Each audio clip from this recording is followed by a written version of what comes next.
Welcome, traveler, to Exquisite Adventure. I'm your host, Rodney, Aaron, Danny, Jeremiah, and Hayden. Exquisite Adventure is a Dungeons & Dragons podcast. But wait. Each and every episode, we switch DMs. But we don't share notes. because we like chaos. And miscommunication. And making each other do Silly voices we don't want to do.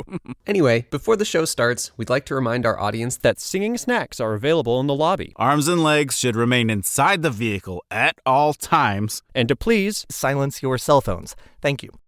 Hey, editor, this is where it starts.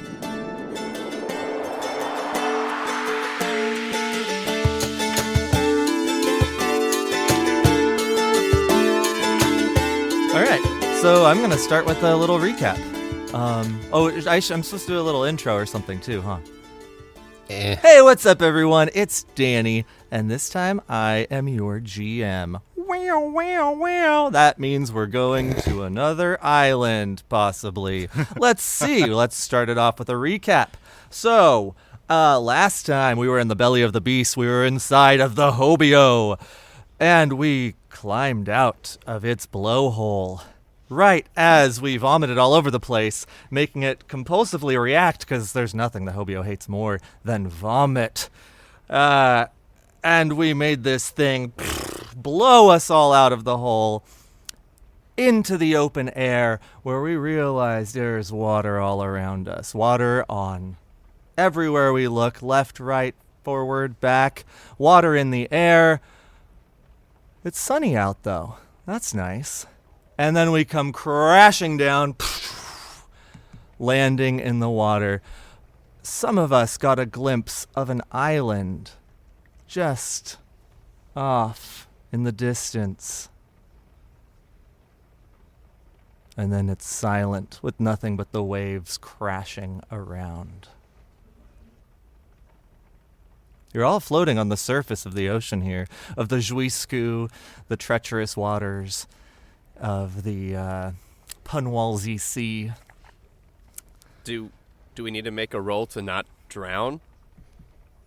No. Okay, good. Because I don't... I'm not running the game. You're all floating. Are any of you terrible swimmers? I have a -1 to athletics. That's why I ask. All right, yeah, give me an athletics check. Anyone who has a 9. negative modifier to athletics can give me an athletics check.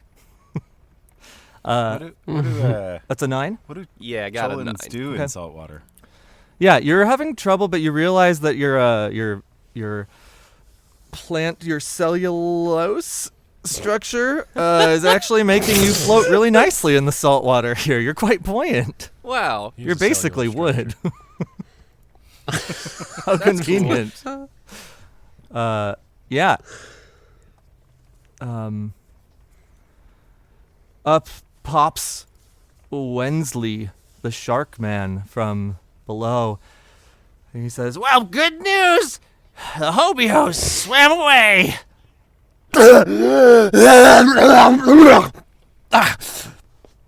No, what? Fucking hell.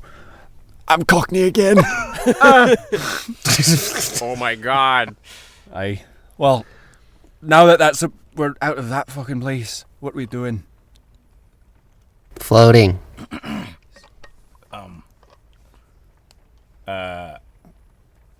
Gombok's gonna look around. Yeah. Bumbo, Gombok. Yeah. He goes by his last name now. He's gonna look around and see what he sees. Yeah. There's nothing else on this sea. You don't need to make a perception roll to notice the one thing on the entire horizon in a 360-degree view that has any shape other than flat. Yeah, and it looks like an island. I swim directly away from it. I'm gonna. Very cool. Yeah, let's just do this like that. I drown myself. I slap away the railroad. I kill Sonny. I murder. Oh I murder my God. Sonny. All right. That's a good way to end the season early, or to get brand new characters. So yeah, you see this island. definitely looks kind of like an island. Do I see everybody accounted for? Have we all risen to the top of the water? Yeah, everyone's risen. Some people look like they're, really treading to stay up.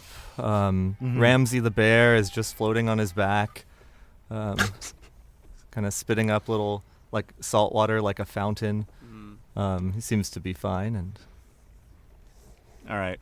Well, Bumbo is a really strong swimmer, and he's working towards attaching a rope around his waist, basically, so people can just grab on and kick along while he swims forward if they need any help. yeah, awesome. You all grabbing on the rope? Yeah, What's going Cam on? will grab onto the turtle. Sure. Wensley is gonna, seeing you do this, say, "Oh, great idea!" And he'll kind of attach himself toward the front of the rope with you, so that you can kind of work together. Because he's a shark, he's pretty good at swimming. Right? Just make sure you kick. Don't want you dragging dead weight. Cool. So everybody gets on this rope. Is anybody just gonna stay behind and not get on the rope and drown? No? All right. Just giving you the option. And you start kicking and swimming together. Aaron, go ahead and give me a athletics roll for old Gombok Bumbo. Oh my goodness, that was a bad roll. But it's a 13. 13. Okay, not terrible. Yeah, so the two of you, and let's get an old roll for Wensley. Ooh, well. Not gonna tell you what that was, but let's say it rhymes with fat money. Yeah, you between the two of you start making it toward this island, and it seems to grow on the horizon, larger than you would expect from an island in the distance like that. And it doesn't take you too long to realize, as the shape begins to take form, that this is not an island. This is some sort of vessel. It doesn't quite look like a boat, though, but it's definitely coming towards you as you head toward it. Up, brace yourselves. We might have company. Aye, that seems to be the case. It starts getting closer and closer, and you are able to make out its shape. Who You're do able to I make actually out with? discern. Oh. You can make out with whoever you want. I mean, Gordo's got his eye on a shark weird man, shark. but you've all got your options. Tammy and Tawilba are with us. Yeah. Two Are little all gnome our girls. NPC buddies crew with us? Everyone They all who was with you in the belly of the Hobio is with you. Yeah. But nobody else. There's no taggers on. Not a You did suspicious see a drow or couple anything. of dead floating Kuatoa Ah, Yeah, was there a floating at the surface of the water. A little bit of the debris too, but not really enough to hold on to. Just kind of like little flecks of wood, not like a full-on. What is Moist Mitch doing currently? Oh, Moist Mitch is at the very back of the rope, and he is not helping at all. He's not even kicking. He's just, oh yes, floating around. He's trying to stand up. It's probably good. I'm imagining him just like probably good in you're a front bucket, of him, though, like and not he's like behind him. he's like put his feet in a bucket and he's just like floating. Incredible. The shape of this island starts to make shape, to take shape, and it looks like a raft of sorts, kind of like a raft that's been cobbled together. Maybe several different rafts, all joined as one, and on the sides you see these kind of tall towers, and there's kind of something shining, reflecting on almost the entire border of this raft. but it's janky. It's not a piece of art. It's really impressive that it's even holding shape. Piece of fart. It's a piece of fart. Yeah, and you can all make a history roll. Natural 20. Ooh. Oh, well, Cam Drythorne knows exactly. He's heard tales of History. these people in the Drisku. 17. No. Yeah, I'll give this one to Cam with the nat 20. My roll's a no. Cam knows what this is. It's the Toluca Mona. This is the raft.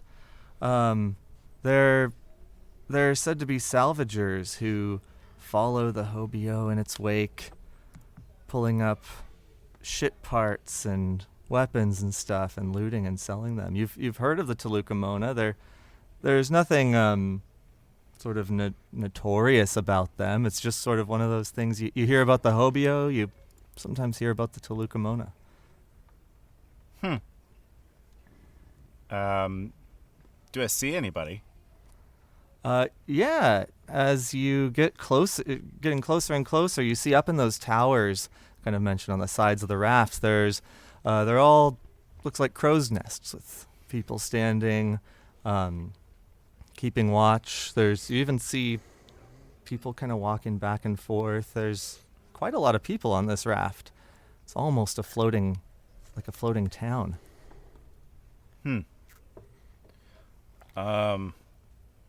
Guess Bumbo's gonna yell out, Ahoy! Ahoy! Mayday! We need help! Yeah, one of the people on top of one of those crow's nests kind of quickly sees you, takes a bow and shoots an arrow, and it lands in the water next to you. Well, don't shoot! It's not an arrow, though, as it lands. It hits the water and immediately starts to expand and fill with air. Magically, you're not quite sure how this seems to work. And yeah, this thing starts to inflate that everyone can grab onto. And it's got a rope attached to it, and he starts to pull you closer and closer. Yeah, I grab on. Sure. Yep. Mm-hmm. Yeah, As do I. awesome. So he pulls and pulls, and you start getting close to this thing. This collection of rafts is huge. And as you really get a good look before you get right up to the edge of it, you notice there's several dozen people walking around this thing. Maybe like 4 to 5 dozen people. 45 dozen? 4 to 5 dozen wow. people. 425 dozen? 48 to 60 people. Okay. God damn it. And Wait, 48 to 60 people, so 42,060, 260 people? and you all drown. The end. Bumbo is, I think, would be getting more and more impressed as he approached. Yeah. As a shipwright, he's got to appreciate anything that can last out on the sea, especially something so ramshackle. Yeah. It is quite impressive. Like, it really is a feat of awe. And yeah, you get pulled right up to the edge of this ship, this raft, and a small group kind of is on the edge to people reach out their hands to lift you up, all seemingly kind, or perhaps a little bit of caution, but there's nothing really sketchy about this. You feel a sense of safety and rescue. And standing in the center of this group of these 8 or so is a very elderly-looking human man with a white and blue sailor cap, a pipe sticking out of his mouth, a long blue trench coat, a big white beard. And as the people are pulling you all on board, he says, "Ahoy." Ahoy, Captain. How do we know he's the captain? Well, he's got a hat. Hey, And a pipe. you've got a good eye on your head.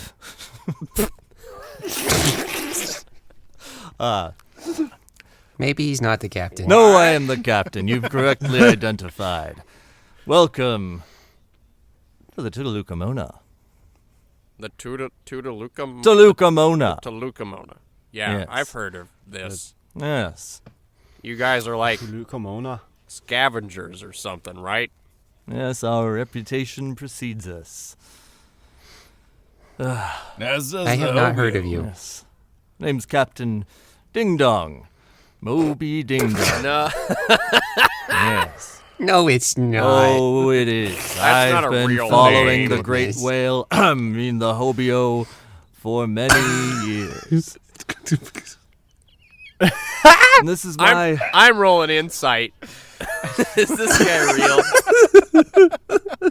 He can't be. That's a 17. This is some no, sort sorry, of that's a a, dying fever I- dream. I know of you, Captain. Yeah, he's a little quirky, and he seems like he's full of pride, and as he gestures to this raft that you've come aboard, he seems genuine. Just kind of weird. I've heard of the Really? great Captain. believes his name is Moby Ding Dong. Well, it used to be, it was another name in my past. And you chose to go with Moby Ding Dong? It's a good name. It's a silly name. It's and my a name's fine Sonny name, Goblin. Sonny.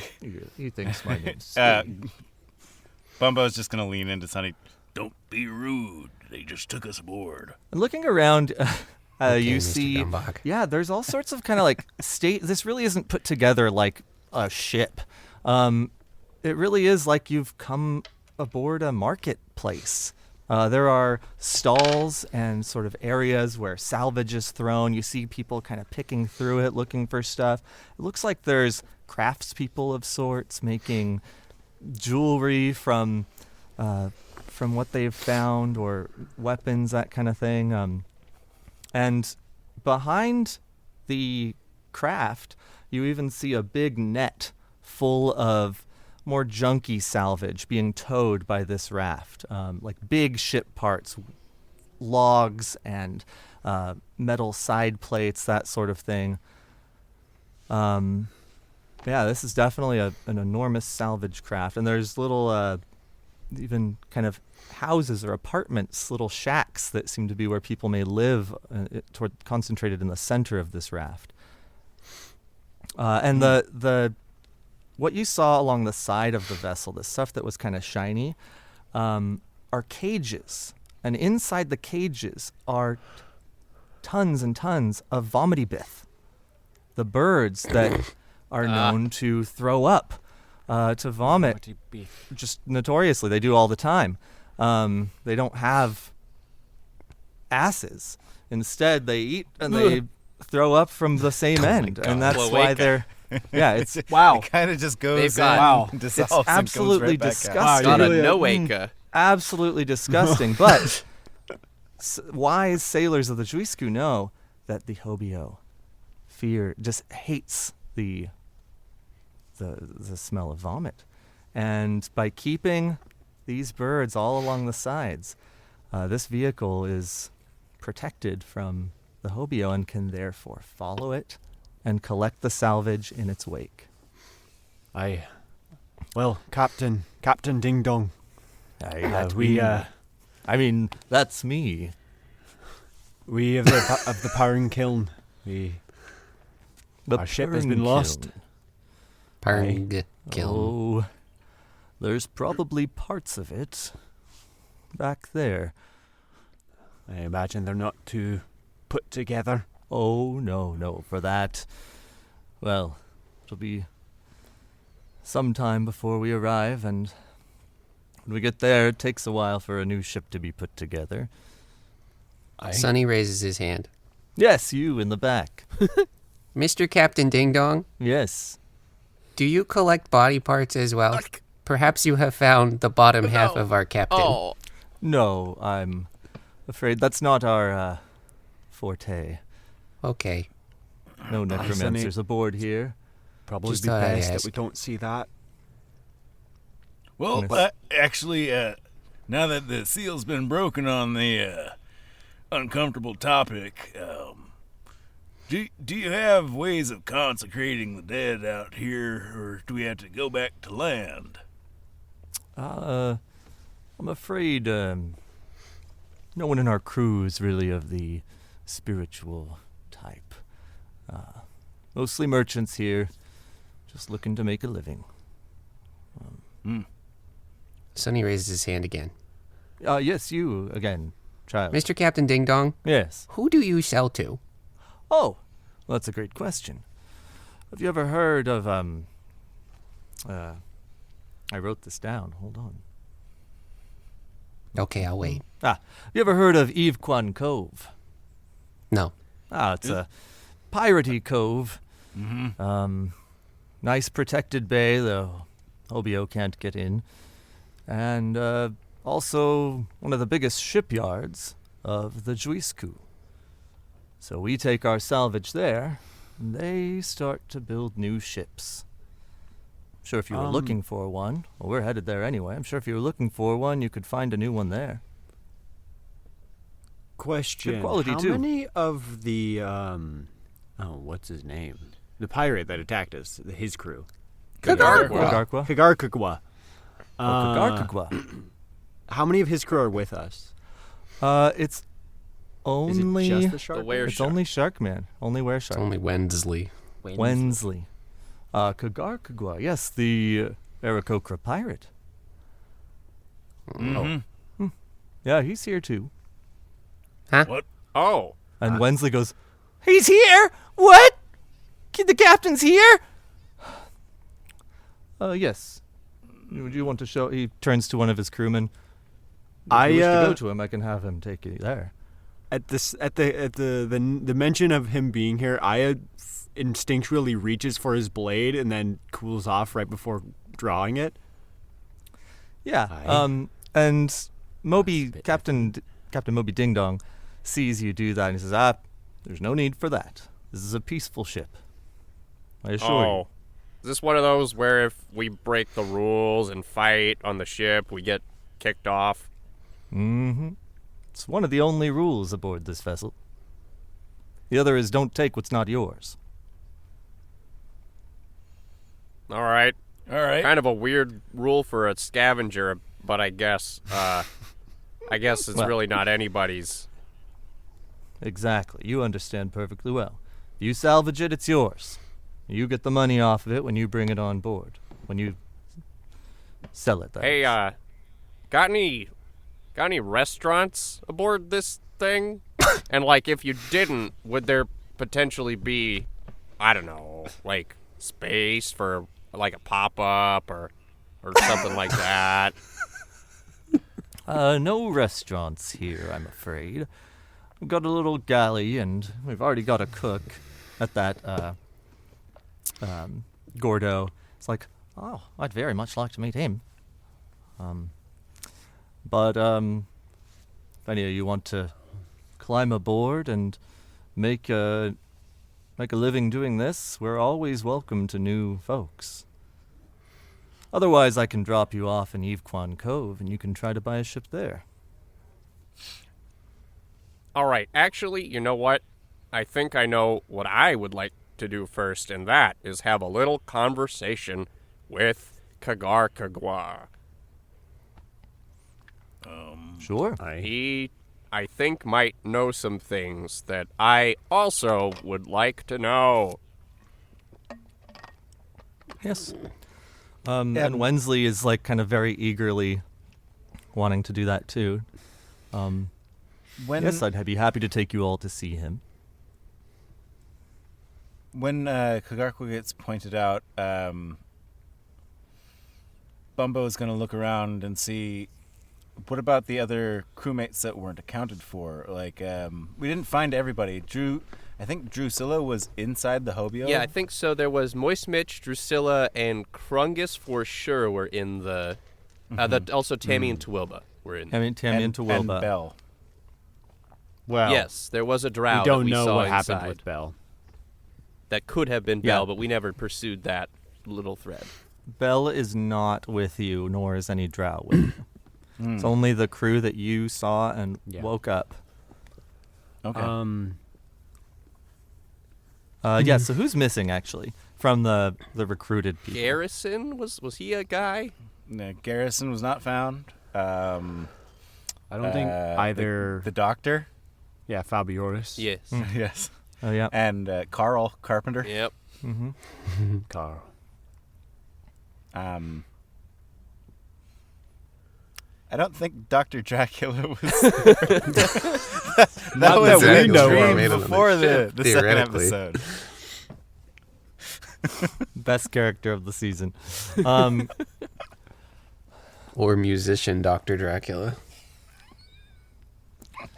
Yeah, whatever From his what alias I hear was. tell, there was a bit of a battle before Kagarkwa's ship was sunk, and there are some crew from the battle all aboard here, all being taken to Eve Kwan Cove. By battle, you mean assault on a vessel, a friendly vessel? I can't define the battle anymore in any more terms than that. But perhaps, talking to your friend, you'll learn more. Why don't we go head there now? Anyone coming? Well, Right this way. And he holds his hand in the air and does this little like spinny motion. And suddenly you hear kind of a whooshing sound coming from all around as like not an engine sound. It's not like that, Like but the wind? kind of like the water, like the boat is now or the raft is now moving along the water, heading off, somehow propelled. Likely by magical means. You notice that there aren't any sails on this raft. How you get this thing moving, Captain? Our drivers. Like you got people, like, peddling? Oh, a little more complicated than that. I would very much appreciate a tour around this vessel to see how you put it all together. It's fascinating. It is, isn't it? Well, I knew you had that eye when you climbed aboard. I did comment on it, actually. Yes, I'd be happy to give you a tour after we take your friends to Kagarkwa. Sure. Yep. It's my pride and joy, Talukamona. Bumbo is gonna pull out his concertina and play it as quietly as possible, which is not that quiet. It's a concertina, but it's sort of a thing that he's just going to do as a counter charm. Nice. So anybody within 30 feet can have advantage on saving throws against being frightened or charmed. Nice. love that. Very cool. All right. Yeah, if you really want to try to do it discreetly, give me a sleight of hand roll. Oh, I'm not going to be that discreet about playing a concertina. Okay. But I don't think that the magic of it is necessarily noticeable. Okay. But I could. Yeah, I'm just more curious if you're trying to just play it completely silently somehow, or. No. Okay. Yeah. Then so you're playing it, but you're trying to just not make it obvious that you're casting a spell. All right. Yeah. Captain's like, very lovely, very nice. Yeah, it takes you to. A question for Bumbo. Is this something you've done before? Like, I assume this is like standard ritual. Yep. In that case, Aya's gonna stay like right next to you, basically. Okay. You got 30 feet, but yep. Yeah, well, but stay close. And also, can I roll perception just to make sure there aren't no prying eyes? Aya's in a little state of heightened awareness. Absolutely. Mm-hmm. Yeah, anything anyone else wants to do as you sort of make your way to where the captain's leading you? Well, not good. 12? Less than 12. It was 3 plus, what's my perception? My perception is, why can I not find it? It is 5, so 8. Okay. Everyone on this raft, is kind of busy. They're working at stuff. And you see kind of walking toward the back of the raft and toward people. People are walking empty-handed and then returning from the back of the vessel with stuff in their hands, like ship parts, salvage, that kind of thing. And some of them are dropping in this big pile in the center. Others are going to sort of their various stations. No one's really paying you much attention other than maybe a glance up and then a very quickly looking back at their work. Okay, yeah. But specifically, they're going to the back of the vessel and then coming back with stuff? Yeah. You can tell it's the back because of the direction that the water is flowing now that you're kind of moving forward. Mm-hmm. Since it's not a pedal boat, it is moving forward. Mm-hmm. Yeah. And so Captain Ding Dong takes you to... He's puffing on his pipe, too. Blowing smoke. And he takes you to one of the little little shack things. And says, he knocks on the door. Says, "Oh, Kagarkwa. Some of your friends are here. Looks like we rescued a couple more." And a couple seconds later, door flings open, and sure enough, it is absolutely Kagarkwa. And he looks around at all of you with a bit of caution, starts to reach toward his saber, and then he sees Wensley, and the two of them immediately go, "Hey, hey!" and then embrace and give each other a big hug with pats on the back. And Wensley quickly says, These guys, they're not so bad after all, Captain. And Kagarkwa says, I don't remember how you voiced Kagarkwa, so this is what we're going with. Pretty high-pitched, squawky voice, if I remember. He's a vulture. Yep. All right. Well, friend of Wensley's is a friend of mine. But don't you all try anything? I didn't plan on it, actually. I had a question. Well, I suppose we've got time. Aya is trying to give this guy a death stare. I'm just going to roll intimidation. You do with that what you will. Okay, yeah. Tell me your result. Let's see. It is 18. Just a moment. Wensley, eyes come inside. forward, Come inside here, Wensley. Campbell turned to Aya. Hey, come on. I was about to learn what he was doing attacking our ship. He killed our captain. I don't know that that's true. I was going to ask that, but it's possible that the Hobio was sort of the... I was in battle with him. The captain and I were engaging him when the Hobio was attacking. And did you see And then- Kagarkwa kill our captain? If he wasn't around, if he wasn't going and trying to attack our ship, why would he even be there? Why would we even be I suspect fucking where we are now? he might... Well, Wensley assures me that you're all right. I'm sorry. My friend here is a little, well, he's concerned, I guess, angry. He thinks it's possible you might have killed our captain, Dizazerm. Were you the one that sliced them in twain? Oh, no. That wasn't me. Could have been me, but it wasn't. Insight. What kind of an answer is that? Go ahead and roll insight. Is Garpa like senile? 21. 21. He had kind of like a, like he was kind of making a joke as he said that. Yeah. He didn't seem like he was being shady so much as he was being funny. The death stare just intensifies. All right, that. Never mind. It could have been me, because I'm an incredibly skilled pirate. But it wasn't me, because of the fucking hobio. Yeah. But a you couple. were still trying to cut him in half.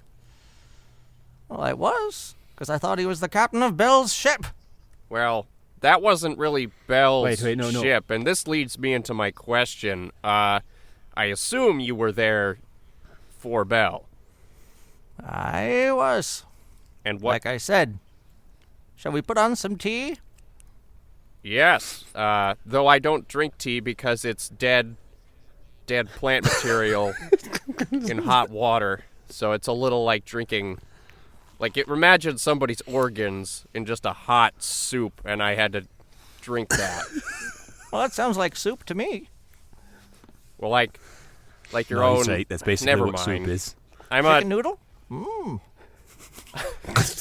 I'm a strict carnivore if I eat anything at all. Ah.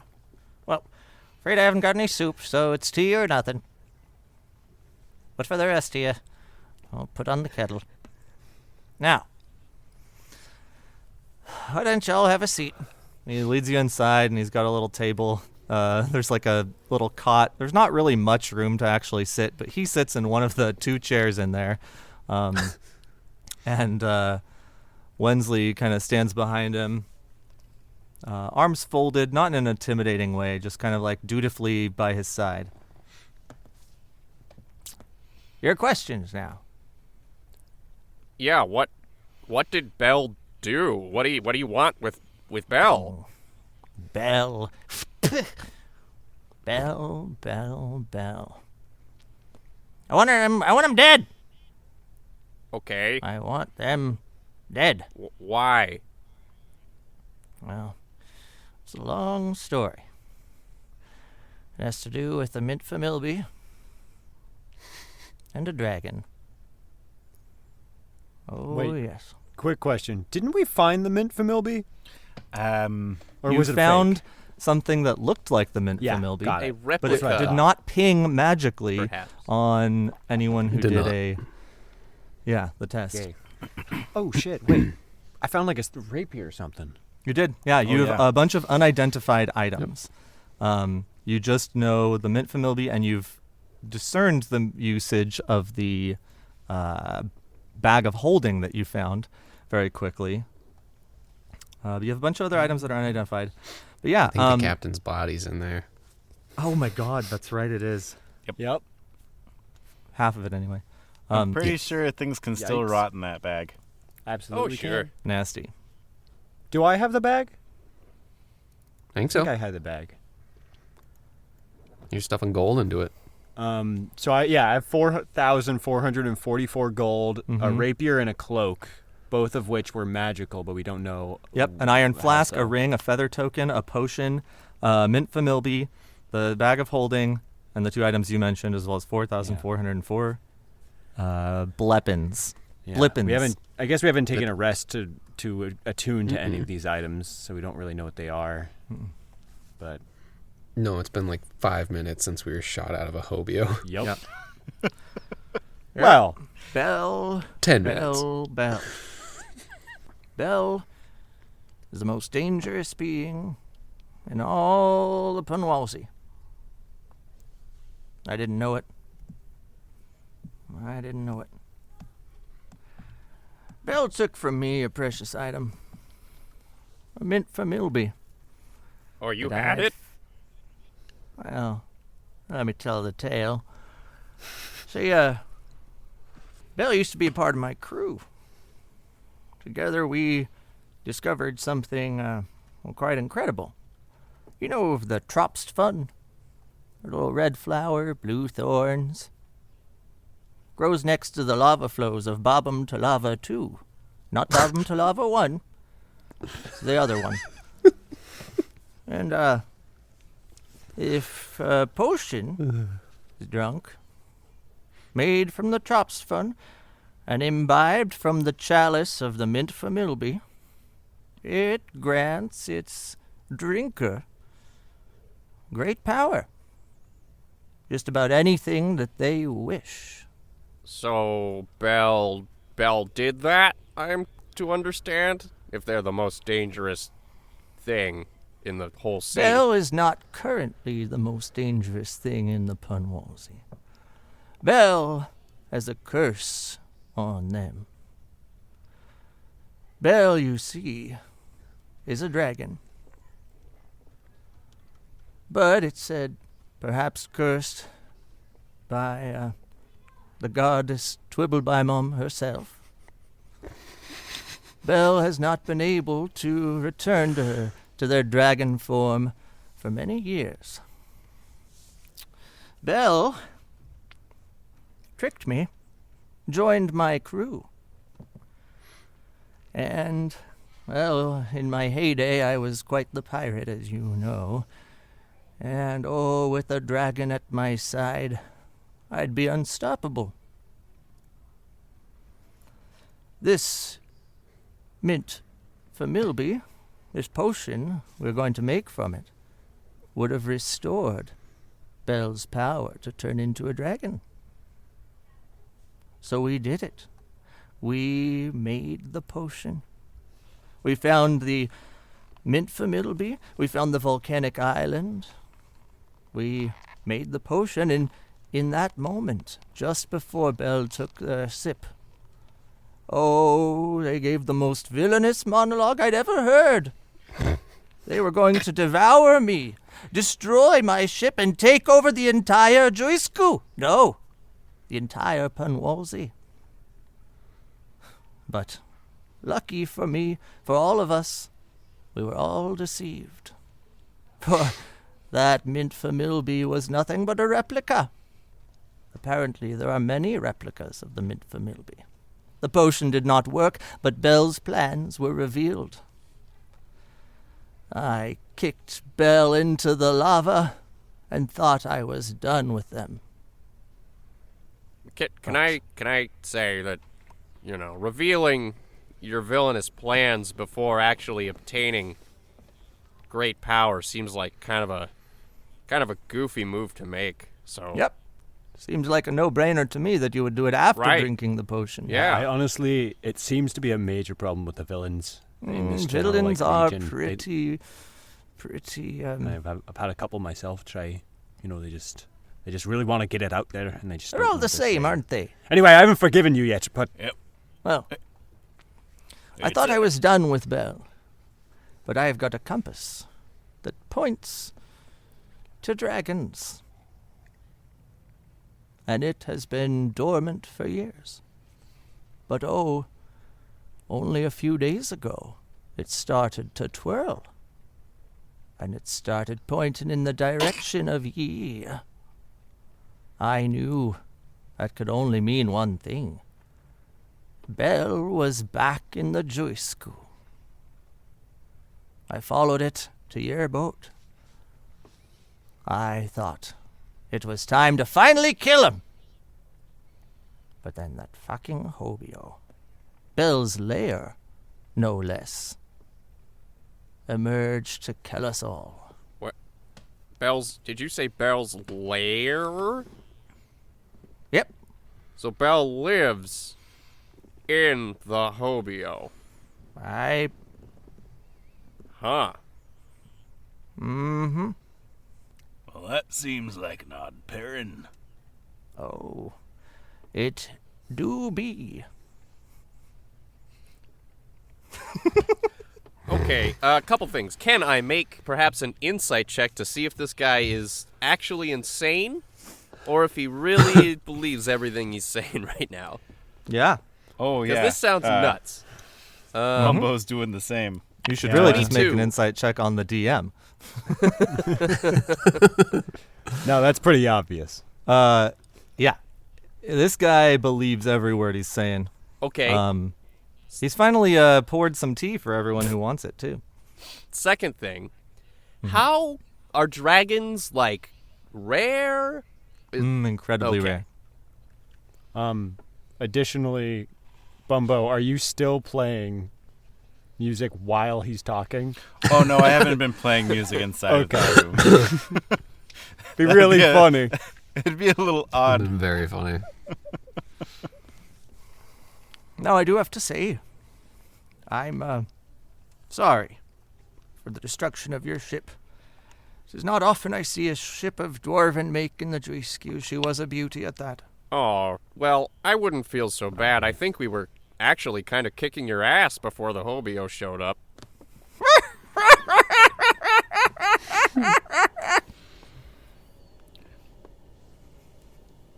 That wasn't a joke. I was serious. It felt like we were doing pretty good. Oh, well, who's to say? Who's to say? Just got your friend Wesley. Wesley? Wednesday. Wednesday. It's a combination of Wednesday and Pugsley.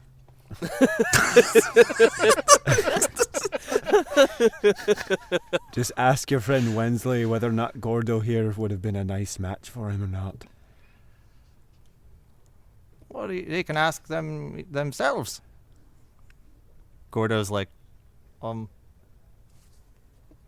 yeah, what do you mean by that?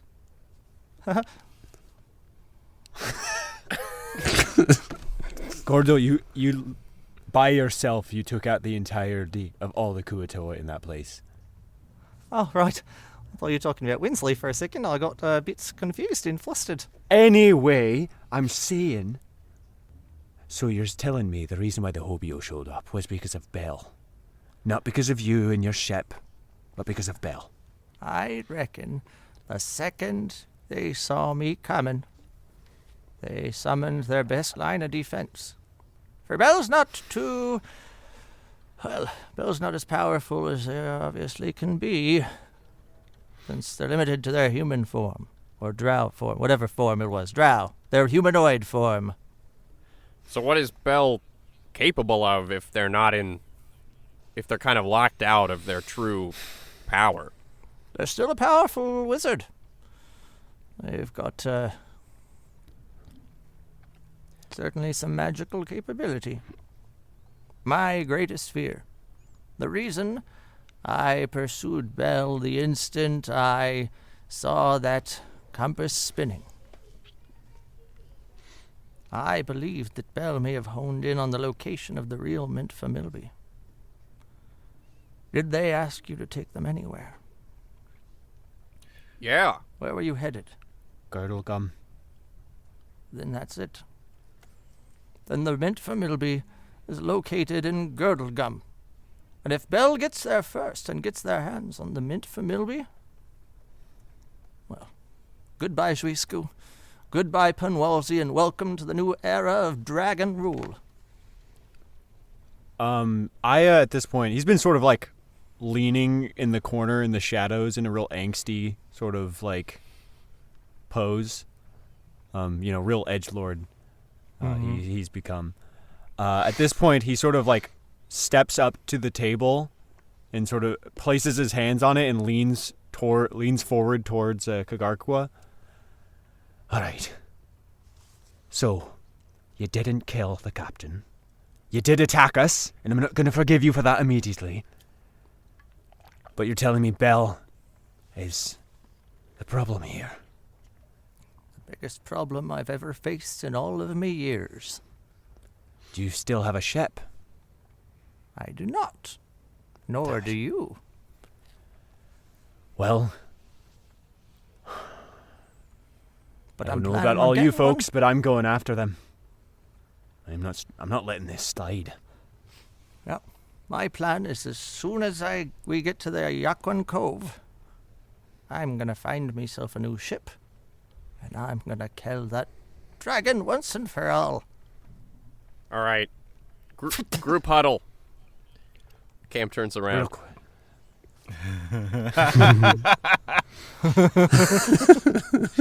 Aya continues to stare forward. but does go shoulder to shoulder with Camp, except not too close because the spikes. Spike, yeah. Don't want to get Sonny bit. has been hiding in the back the whole time. All right, so what? I guess I have to define. Group huddle means I want to talk to you guys privately. You should probably go outside. Yeah, let's go outside. 1 second. Question for you, Kim. Is it okay if Wensley joins us in the huddle? I would prefer that it be just the former crew of the Purng Kiln, is what I'm envisioning is here. Understandable. Okay, very well. Kagarkwa, just one question. Does the compass still have a bead on them? It does. It does. Duly noted. All right, I follow Cam outside. As you do that, actually, Kagarkwa pulls the compass out and shows you. And sure enough, it is not pointing north like a normal compass. It's kind of at about like a 45-degree angle Southwest. from the direction you're currently headed. Yeah. So same-ish direction, but a bit off to the side. Yeah. I don't know if we ever defined that. I always imagined we were going southwest. Sure. But that's me. Yeah, if that's the case, then it would be, pure south or something when you're still headed south. Or it would be headed southwest and you're headed south now or something like that. Sure. It's that general kind of... All right. Like, Still the give him good a little news bit of a is- stink eye, but not a death stare. Yeah. And the good news about that observation is that it's not like, one's going east and you're going west. Mm-hmm. Yeah. Yeah, so you guys do your group huddle? All right, Cam, what do you have to say? Okay. So if Kagarkwa is, telling the truth about all this, it sounds like, Bell should probably be stopped. And since we don't really have a ship of our own, I'm wondering how everyone's feeling about maybe just joining Kagarkwa's crew. Unless, of course, you want to captain your own vessel, in which case I'm behind you. It's really more a question for you, I guess. For me? Yeah. I don't want to captain any vessel until I bring that bastard's head to the ground. All right. Well, then I think I for one, I'm on team join Kagarkwa. I'm not happy about it, but it does seem like the best option, to be honest. Bumbo, how do you feel? Well, I share your feelings to a T, Ayamun. But it seems like the best option right now. I don't want to be stuck out here in the G-School. I don't think we can actually afford our own ship outright. We don't have a full crew. Oh, I don't without have him any anyway. currency. I'm a plant man. Unfortunately, I haven't found any money along our travels. Oh, well, there was all We that have- treasure we have- down in the We have Hobio. 4,000 gold that we found in the Hobio. Maybe just be a No, little yeah. bit Might quieter. buy a ship. You're right. Sorry. Motion's coming over. Bit of a state right now. I'm trying to be as logical as possible, but you're right. I'll keep it cool. But, that might be enough to get us in, but I'd rather save that. Get out of here. Get a proper ship, not just one that's salvaged together. I doubt we're going to get a good deal. And so... Sonny, how do you feel? I don't really like pirates. Neither But- do I, lad. I want to stay with you guys. Well, That you will, lad. if we don't have to think of it as piracy. We're more of a team of rogues attempting to save the entire Zhuisku. We're not stealing or murdering anyone except maybe Belle, or threatening other people necessarily, and maybe some of our good boy charm can rub off on Kagarkagwa and maybe make him change his ways. That's how I choose to think of it. I've ridden with pirates before. Not as one of their own, but, every now and then you have to cross the seas, and it's the only way. But... And as long as there's a galley, I'm on board. yeah, I assume also you're in it for the were shark. You seem to have a strange connection with them. Oh, right. I suppose I'd noticed that too. All right, are we in agreement then? Sometimes I wish I could lie.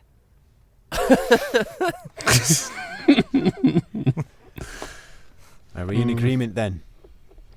I look to the. Did we bring in all the other parts of I the think he said crew? original If crew they're only, right? around, then sure. They might have wandered off to do their own thing, but that's up Tammy to and Tawilba for sure wandered off. Like, they're excited Yeah. about all the junk. Okay. That makes sense. Moist Mitch has been just there quietly, kind of always standing behind someone. Is it whoever's the Rubbing moistest? his hands together. Yeah. And as soon as someone starts to turn around, he pivots so that he's also still behind them. He's not hiding so much as he just really likes to be behind A people. moist Mitch.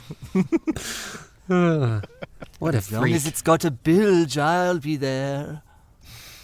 Ah, Oh, right. You're here. Ah. I've been here the whole time. He has. Okay, jeez, well- You're so creepy. You're such a creep. Thank you. Oh, bah. Mitch, I think you're honestly, you creepy can do too. whatever you want. Yeah, at this there's- point. I don't I don't care. think they'll be getting any rid of Moist Mitch. What about Oh, Krungus? no, I'm and, like a and starfish. I just... I didn't I'll like never that make noise. that then sound I'm again. I there. didn't like any Never of what do that you just again. did. Actually, I take back what I Okay. just said. You cannot was- do that specifically. That was the worst thing I've ever experienced, and we were just shot out of a hobio. Oh, yes, that was fun. Moist Mitch also might be the second most powerful being. He's also a dragon. He doesn't want to go back. Dragons can't fit Moist in Mitch bilges. could be like a merman or something. I could see that. Hey, we'll see. Yeah. Well, what about Drew and Krungus? Are they alive? Drew has also not been with you and has been like walking around inspecting all the Vomitybith cages, making sure that they're okay. Okay, yeah. Where's Krungus? Krungus is already in a little brawl, but like a friendly brawl. With one of the more like warrior-looking types on board. You know what we I could feel like do? we should bring Krungus along. is we could hold another round of tryouts on this. There's probably some new fun characters on this raft that we could form a. And then maybe some of the old ones would join, and then maybe some new ones. We could do it here. We could also do question, it at the Kim? Pirate Cove. What are we going to do tryouts for if we haven't got anything for them to try out for? Oh, We well, don't have a ship. well, I guess we should ask Kagarkagwa first if we can join his crew, and then if he needs any spaces on his crew filled. Aye, that's not. At this point, that's not up I'm in to favour. us. We've just got to ask to go a part of that thing, of Kagarko's ship. Aye, I'm in favour. Let's do it. It seems we're all agreed. All right. I head back inside at least. Yeah. Whose phone's going off? Very Hey, good tea. Very good tea. Kagarkwa. It's Kagarkwa. Kagarkagwa, can we join enough. your crew? Sure. Okay, But that was I've got easy. to tell you something. First, we've got to find a ship. And by find, I do mean steal, if ye be all right with that. 'Cause the problem is, all me funding has gone down with me ship. How much, hypothetically, would it cost to buy a reasonably sized and reasonably armed and reasonably fast seafaring vessel? Oh, I don't know. Maybe, on average, about 4,400 glibbon. What an oddly subsidiary Well, we definitely number. don't have that, so... Aye, too bad. Anywhere between 3 to 6K, depending on the quality of the ship. Well, But like I said, I haven't got any money. And you don't have any to steal one. connections, favors you can pull in? Well, not on Eve Quan Cove. I mean, you're a legendary dread pirate. Surely, if you just walked onto a ship, they would surrender. Problem with that is, it's a bit embarrassing. What, that you lost your ship? Aye! Well, you don't have to Yep. tell them that. You just say you want their ship. You think it's cool. Maybe they'll be flattered. You really think so? You think I've still got it? Sure. Yeah. Yeah. Yes.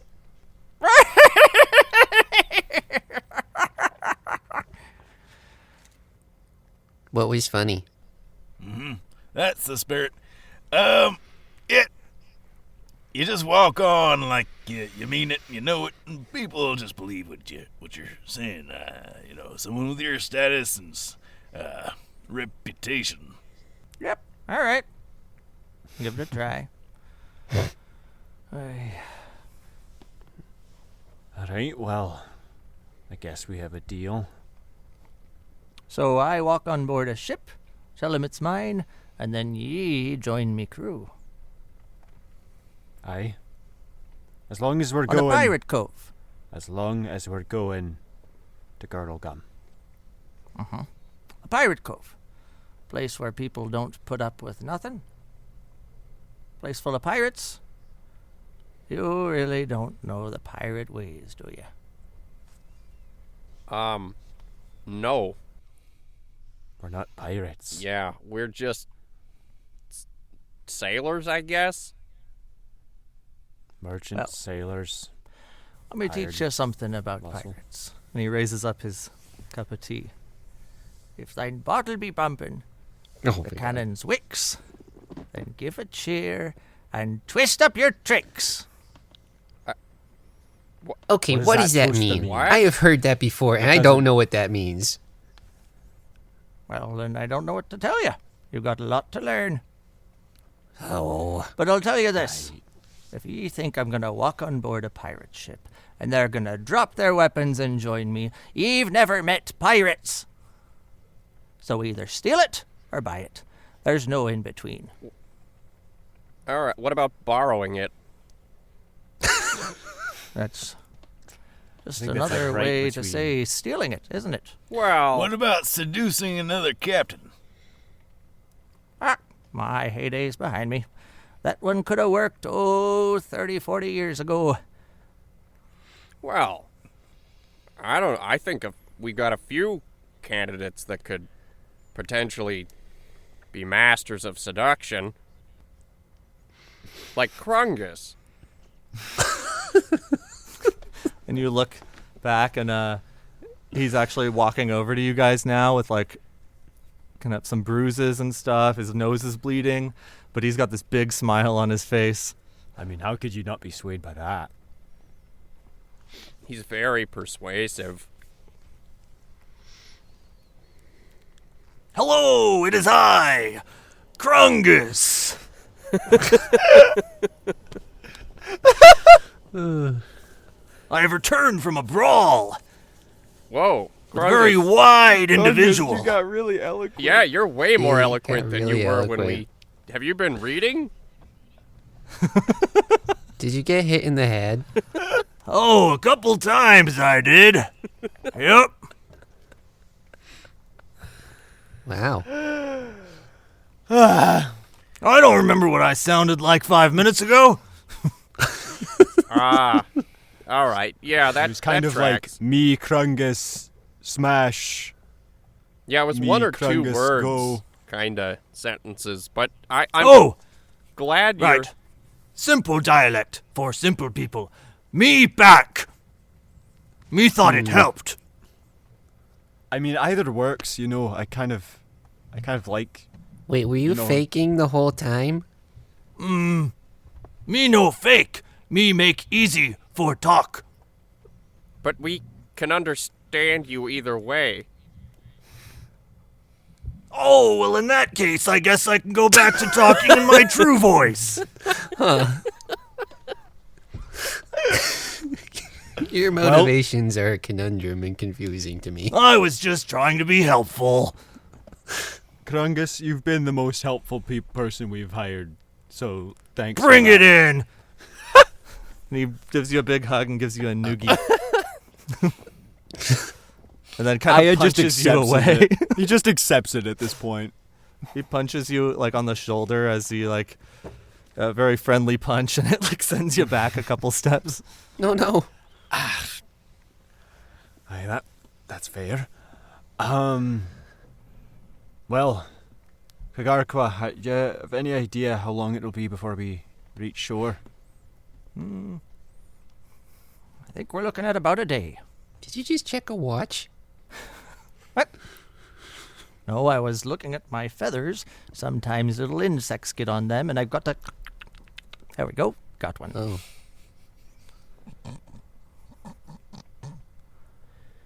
Well, What's a watch?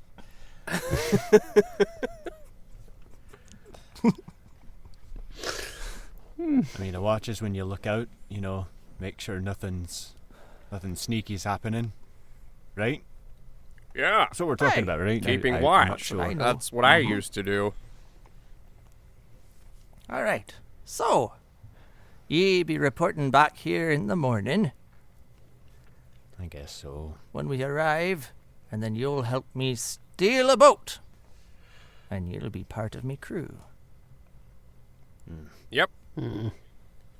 Sounds good. At least till we get to Girdle Gum. It's a weird name. It's a weird name for a place. We named a place Girdle Gum. It's a weird one. Don't know how you say it so easy. One of Anyway. those standard fantasy kingdoms. They've all got weird names. Not a sensible name like those of the Juisku. If you think about it, it makes sense that a magical chalice's true location would be in a standard fantasy kingdom. It does seem obvious in hindsight. Well, I guess I'm gonna go find a nice place to sleep and an even nicer place to drink. Oh, the tavern here's quite good. Quite good. Do they have those special magical drinks that give you little buffs? Oh, I don't know. I just order beer.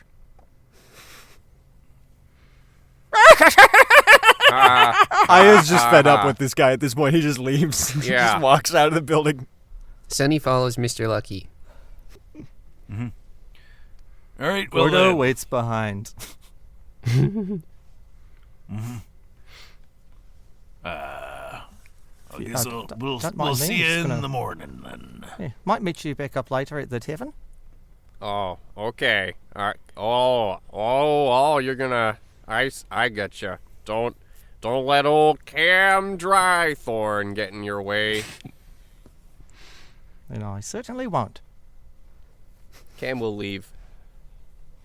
Great. Are we gonna get Yeah, solo so you Danny all- role playing between Wensley and and Gordo? I don't know what you're talking about. I have no idea what you're talking about. So, yeah, you all head to. Basically, I'll tell you this: you meet back up with the captain. He Ding dong. meet up with Captain Ding Dong. He shows you a place you can stay in the meantime. Two rooms kind of side by side. Basically look identical to Kagarkwa's cot. His room there. And you find there's a little tavern on board as well. What do you want to do kind of in the meantime before you get to the Pirate Cove? Drink. Well, Bumbo wants to get like more of a formal tour of the inner workings of the raft. Nice. and Okay. how it's all built. Yeah, Cam is Captain did also promise you that. interested in that more than the tavern. Okay. And I'm also keeping an eye out for Tammy and Tawilba. Great. And then, what about Jeremiah and Rodney? What are your Drank. characters doing? I'm drinking. You're muted somehow, Jeremiah. Am I? Oh, that's not good. Well, now you're back. It was Oh. just that no sound was coming out when you spoke for a second. Oh, weird. I think my audio's still catching it, so I hope I didn't miss anything, but I think Audacity's still getting stuff. Anyway, I'm drinking. Just going to the night away forever. Yeah. Hey. Just two adults drinking. I don't stop, Sonny. Before we split up, I'm gonna lean into Ayamun and be like, maybe find someone who can take a look at the things in the bag. You See what those reckon are they all have about. somebody on this ship? I guess it's a scavenger. Do you reckon they have somebody on the ship? I guess it's a scavenger vessel. They might. I would think so. At least ask around. I don't know. Well, I'll do that. I take Sonny along, but for a little bit at least, I'm gonna look around for anybody or ask around for anyone that can appraise items. Awesome. Very cool. Starting with not saying magical if I can help it, but appraise items and then move up from there if I can't find anyone. So Cam and Bumbo, you are getting a little tour of the ship. So, this is the raft. It started, the Toluca Mona, as just one raft. And you can see, actually, we're about to step over. Yep, you see that? And you see what he's pointing at is kind of like this spot where two big... You actually get the sense that it's like the deck of a ship. Just like the top deck of a ship that's been fused with another ship. Kind of like nailed and brought together. Well, this was the original one. That there was number 2. And, it just kept growing and growing. How many? And as the population grew... How many rafts are we up to now? We are at... I think we're at about... 12, actually. That is quite impressive, I must say. Thank you. Well, Bumbo's gonna be like really closely inspecting the joinings and like how they actually just put this together. How many shipwrights you got on here? Who's doing this work? most of our crew is skilled in assembling, but also disassembling ships. So, everyone's got some experience or another, at least those on the what is the name of that, your role on the ship? The ship people who keep it together? Shipwright? Yeah, thanks. Our shipwrights, anyway. Yep. And then up there, those are the bith catchers up in the bith nests. And they keep watch, and anytime we see a bith fly close enough, we've got special arrows that act as nets. I mean, don't you have enough bith at this point that you could start like a hatchery? You could breed the bith instead of catching new ones. Yeah, funny thing about bith, they don't like to breed in captivity. Oh, So we always got to keep catching them. that is a fun fact. It's about the only fun fact about them. Everything else is pretty nasty. But Keeps the hobio away. Yeah. So the hobio is but one of many dangers in the Zhuiskru. How does this thing hold up in, say, a storm? Well, we've got a couple folks on board skilled in magic. And the abjuration, warding type of magic, that is. So during a storm, we just kind of hold up, turn ourselves into a little bubble. We float along until it ends. What's the bottom of this thing look like? Is it like flat, or is it more like pods? How'd you do it? This thing is huge. Yeah, it is. Well, it mostly looks like the top. So kind of skillfully ramshackled then. I'd say that's a pretty darn good way of describing it. I Intriguing. feel like I got more southern as we started doing this tour. Yeah. Hey, when you were talking about drivers, what exactly do you mean? Oh, more magic-y type folks.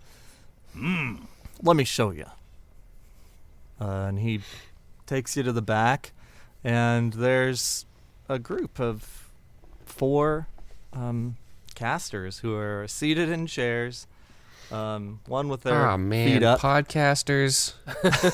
Oh, no. Now this Not podcasters. is podcasting.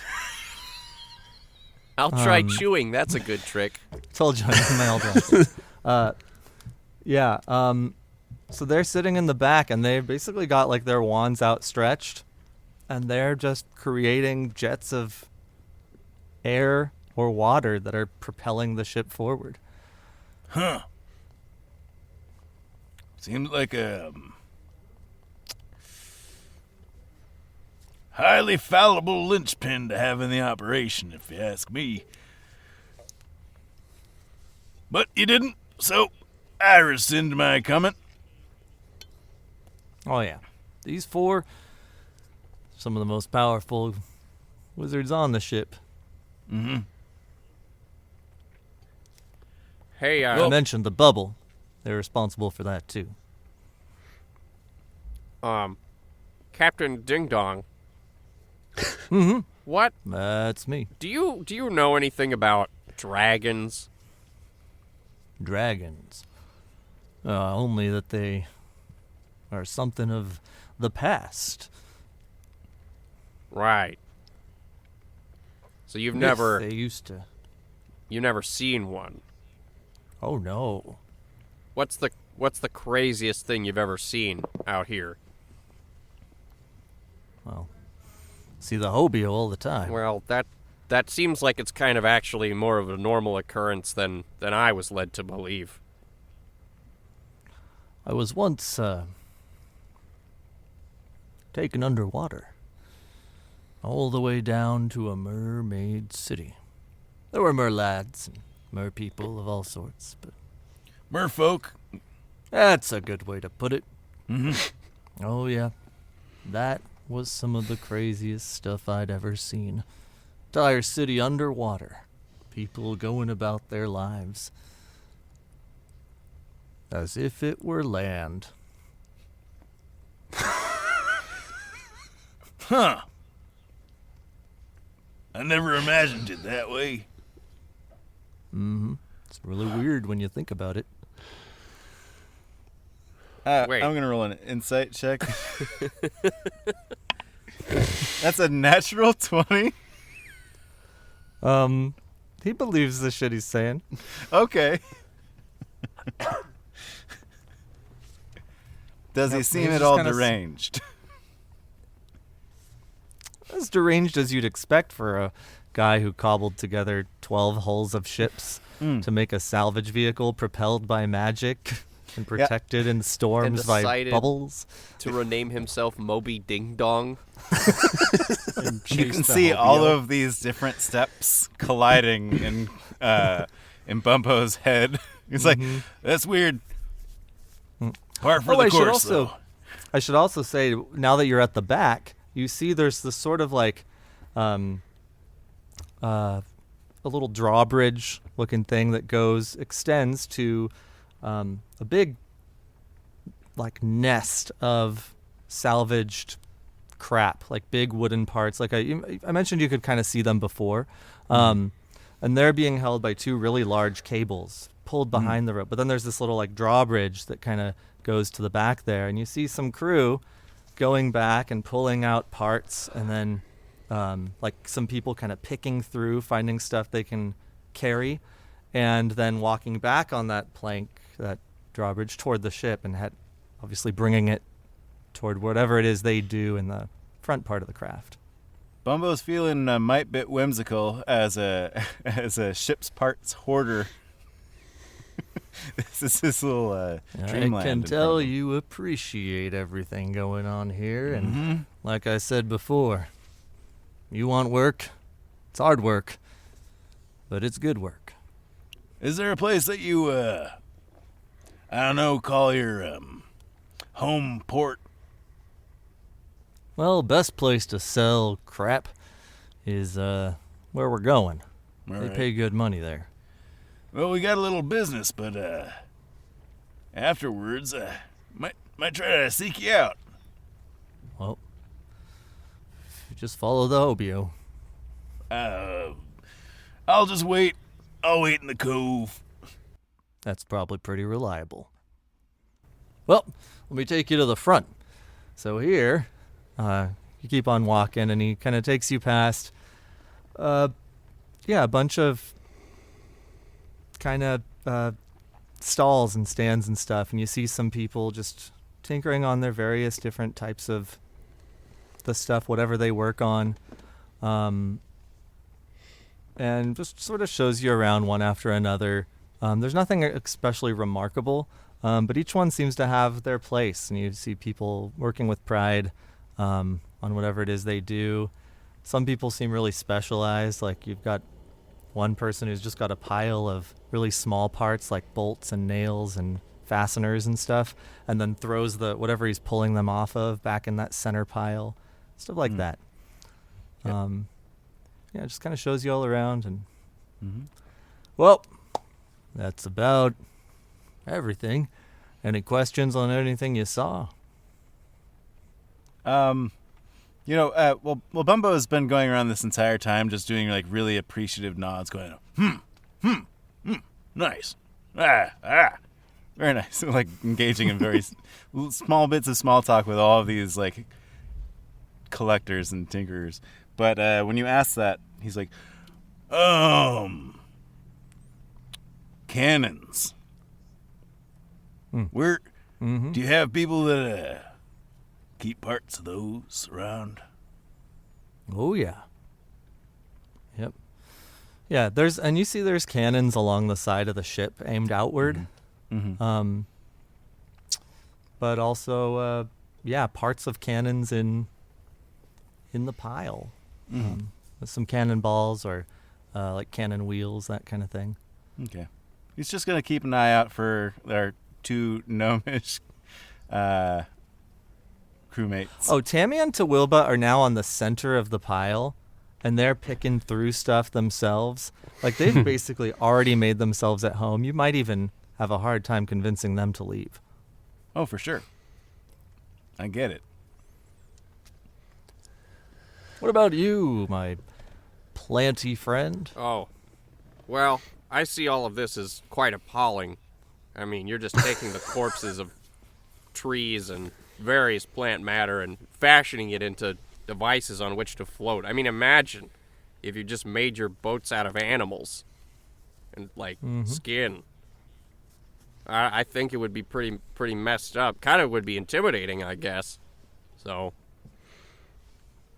Well, I guess I could say I see where you're coming from, but I have nothing more to add to that. Yeah, if only there were some way to get across long distances without having to cross the water at all.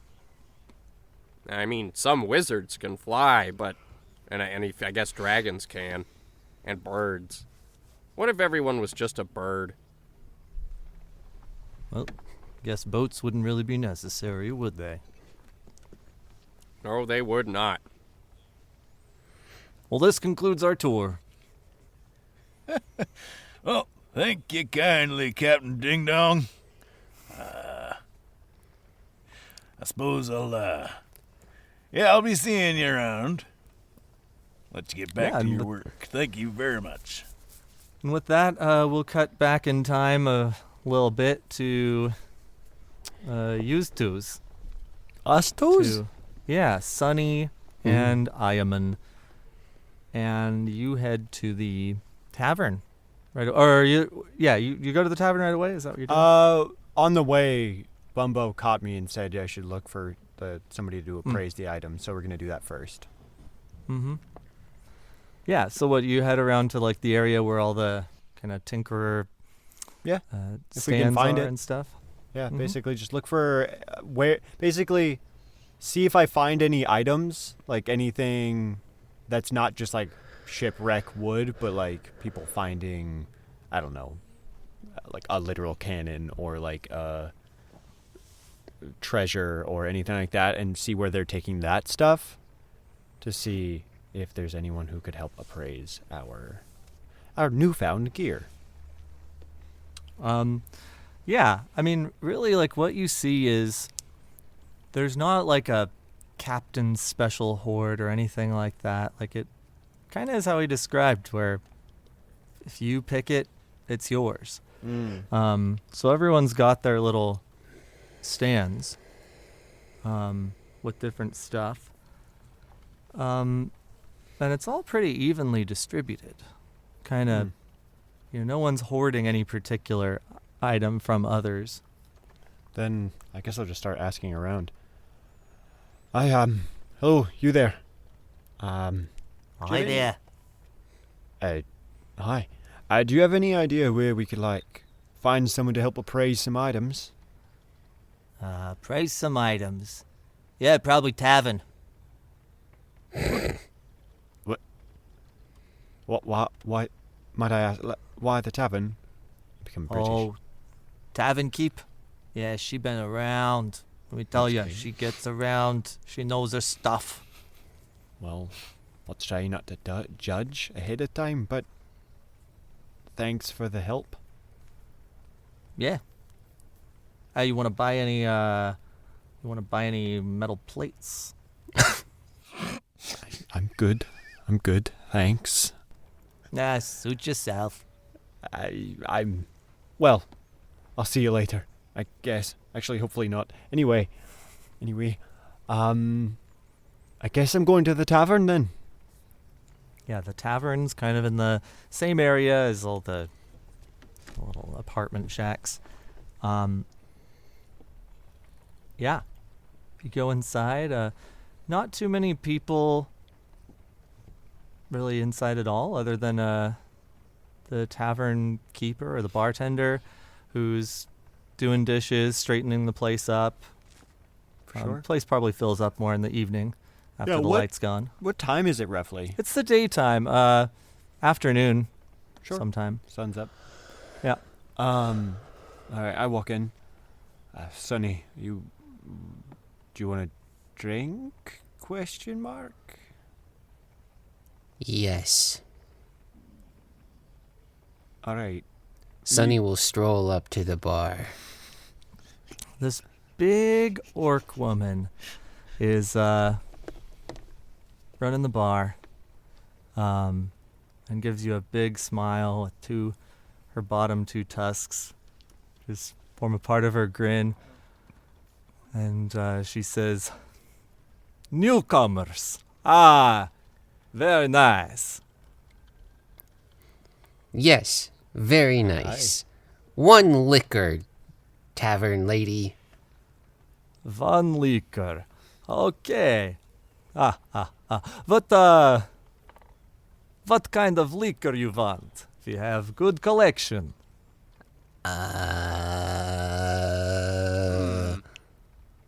Sonny will up. stare at the collection and will We'll get point 2 at the ales. brightest colored one. That one. Fun stuff. Very good. Okay. And the 2 ales for you. Yeah. Great. Okay. Coming right up. So new to the crew, are we? I'll take the 2 ales first off, but we're just sort of tagging along. We were picked up this morning and trying to make it to the cove. Very good, very good. You paying up front for this, by the way, or do you have a crew tab already? I do not. I don't have a crew tab. Well, I'll just pay. How much for the 2 or for the 3? It's some small amount. All right. Some coppers or something. Good. So, anyway, Scottish. Stay Scottish. All right. Anyway, I have a quick question for you. If you've, I heard you can help appraise some items. oh, yeah. Well, I can do that. I start by pulling the cloak out of the bag. Hold on, my items are on that computer. All right. Oh man, trying to stay Scottish this whole time is hard. Too many accents being thrown around. Okay. Around. So she claps her hands together and kind of does a like a warming her hands motion. Breathes on both hands and then places her hands on the cloak. And she goes, this is a good one. Yeah. Cloak of daggers. Very nice. Oh. See the little daggers on the bottom here? This embroidered into the cloak? Good for sneaky people. Yes, makes you more sneaky. Aye. And if you ever need a dagger, it's got them available. Just go like this, watch. And she pulls one of the daggers off, and it transforms into an actual dagger. Is that? Oh, that's crazy. Is that unlimited? Unlimited. Yep. All right. Well, I'll guess we'll distribute this later, but Sonny, this might be for you. Huh? I slide it back into the bag. We're just gonna go through all the items. Right before you do, like say a minute has passed, the dagger suddenly, poof, in a puff of smoke, disappears. Oh, sick. Yeah, so the daggers last for a minute. So it gives you advantage on stealth checks while you are wearing it in dim light or darkness. And it has those daggers that you can use for up to 1 minute. That's really cool. Yeah. We're just gonna go through all the items. So like the rapier. Yeah. I don't remember all the other ones. Very nice, this rapier. Look here at the hilt. And the hilt is fashioned in this wyvern-like design. This is the wyvern blade. Yes. It gives you a +1 bonus to attack and damage rolls made with the weapon. But also, she says, if you're holding this rapier, you can fly as if you had the wings of a wyvern. As if you had the wings of a rapier. That's what I was about to say. Yeah, so it has 3 charges and regains all expended charges daily at dawn. While holding it, you can use an action to expend one of its charges to fly up to 60 feet in a line toward a point or target that you can see. If it's a creature, you can also make a special attack with it, which gives it an extra 4d6 poison damage. 4d6 poison damage with that charge. Like after moving. And you have advantage on the attack if you fly at least 30 feet towards the target this way. Oh, okay. That's amazing. Yeah. I'll send you the stat cards for all of these. Sweet. I mean, they're not all for me, but... Yeah. But yeah, I'll send them out to the group on the Discord. Awesome. Next, you pull out the flask. Oh, this one is very unusual. The Nightmare Flask. Spooky. If you sleep with this flask on you. There's a small chance, if you have a nightmare, this flask will trap it. It can collect up to 10 nightmares. Hold them all within the flask. You can then, if you'd like, throw this flask at a person, and everyone affected by it would fall asleep, fall unconscious, and they experience terrible dreams while they are asleep, damaging them psychologically. It's quite unusual find. I've not seen one of these in many years. Aye, that's quite unnerving, to be honest. It is. What a find. This potion, beautiful, is a phoenix draft.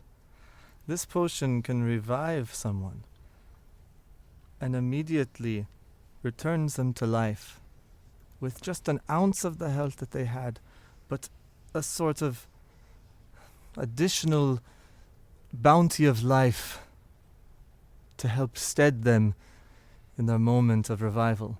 It returns you to life with 1 hit point and 100 temporary hit points. Oh. Wow. If somebody is downed with it. Like they have to ingest it after being unconscious. Mm-hmm. This ring? Oh, this is a brawler's ring. Anyone who likes to punch things will find they're especially good at punching things. I really can't think of anyone who would like that.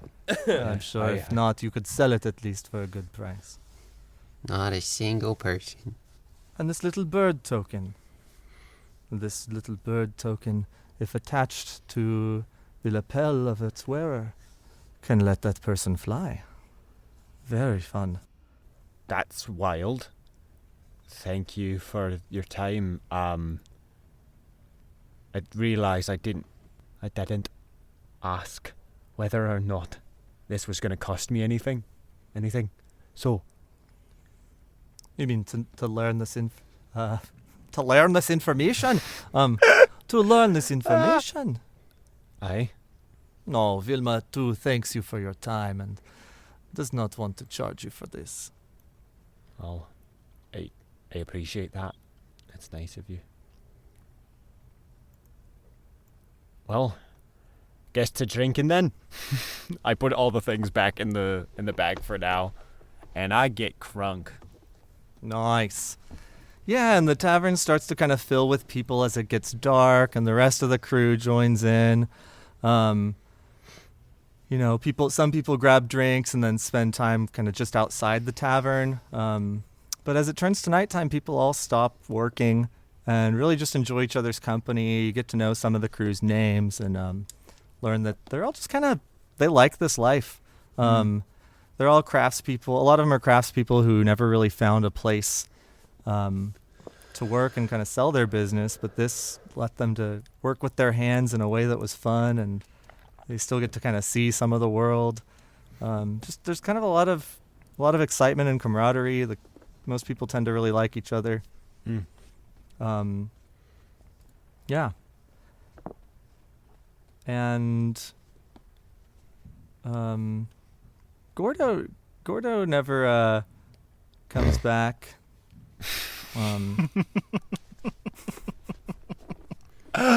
Oh my! Yep, I'm the GM right now. I make the rules. Yeah, Gordo doesn't come back. You don't see him until the morning. Does everyone sort of make their way to the tavern? Yeah, so we want to cut to like any kind of chatting within the tavern. Funny enough, Ramsey shows up. And he just sits in one of the chairs and starts drinking a beer that was sitting there on the table. Yeah, but you're all there in the tavern. Let's say it's you've gotten the chance to socialize, grab some drinks, and now you're all seated at a table together. As people kind of stroll in, just, well, Bumbo! Hey, how you doing? You're doing all right. I'm doing all right. I'll be fine. Don't worry about. No, don't. Oh. Bumbo just comes in and gives you a big hug. It's thank you, It's Bumbo. all right, lad. All right, I appreciate that. It's been a bit of a wild time the last day or two. Indeed. But hey, you're the first mate of the Purng Kiln that made it through a voyage without dying. That's true. That's true. I wish I could be happy about that, but you know. I know. I understand. Well, I found I figured out what these items are. One of them, this rapier here, can make you fly. It's kind of crazy. Nice. As well as this pin. This pin can, I think, make you fly perpetually if you like. Pin? Wasn't it a pin? Yeah, it's like a pin, Like a lapel. token, like a Yeah. little lapel pin token. All right, I reach out and I just take that to look at it closely. I don't know how to distribute these things, but I guess as I'm the only one that uses rapiers, feels right for that at least, for me to take that. Once everyone shows up, I guess except for Gordo, because I'm just going to give him the ring at the end of the day anyway. I will ask, well, after explaining what everything is, does anyone have any thoughts about how to, distribute these things? Cam? Yeah. Sonny? Go on, Bumbo.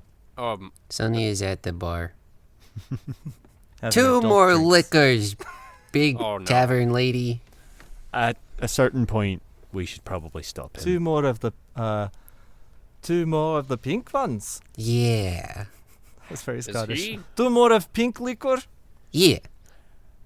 Has he ever This boy can drink. drank before?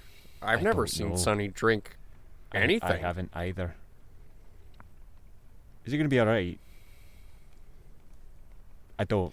Hey, Sonny, What? are you okay?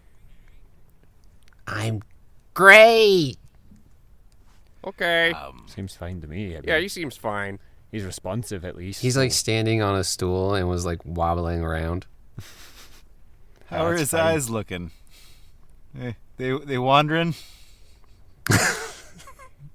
Sonny's eyes are huge golden globes normally. They don't have pupils. You can't see direction. Danny, did you post those? I'm doing it right now. Thank you.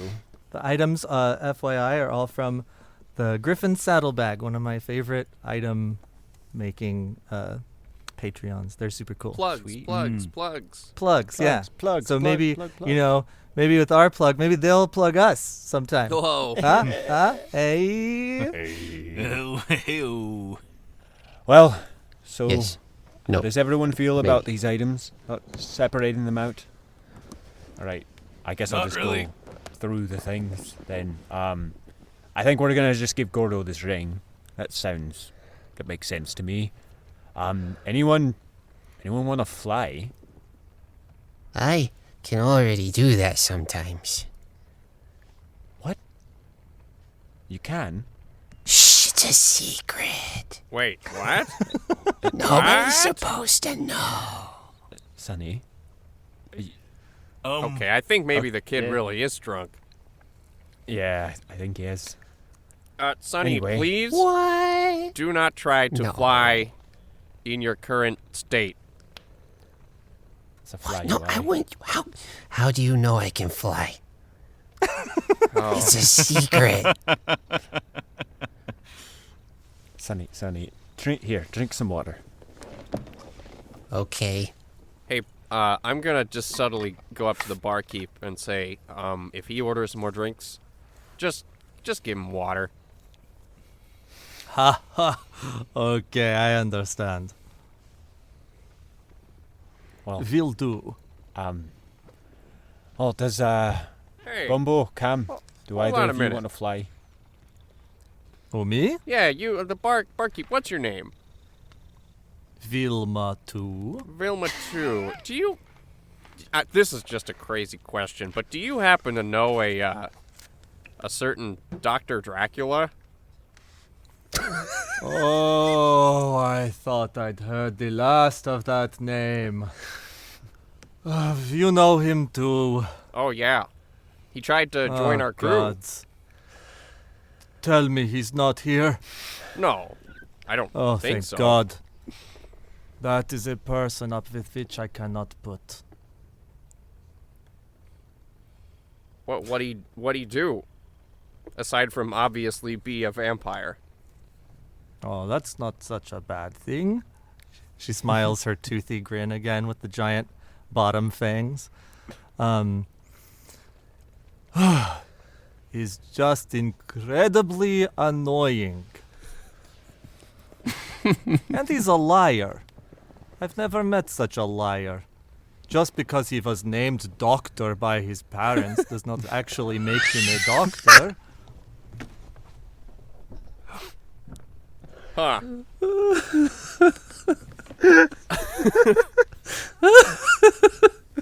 You know, they must have had high aspirations for him. Yeah. Of course they did. They are vampires. My parents wanted the same for me. But look, here I am, a tavern wench. Ah.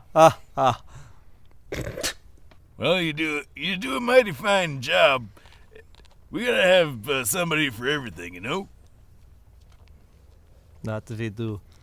Oh, that bear is very cute, by the way. I think he's fallen asleep. I hear him snoring.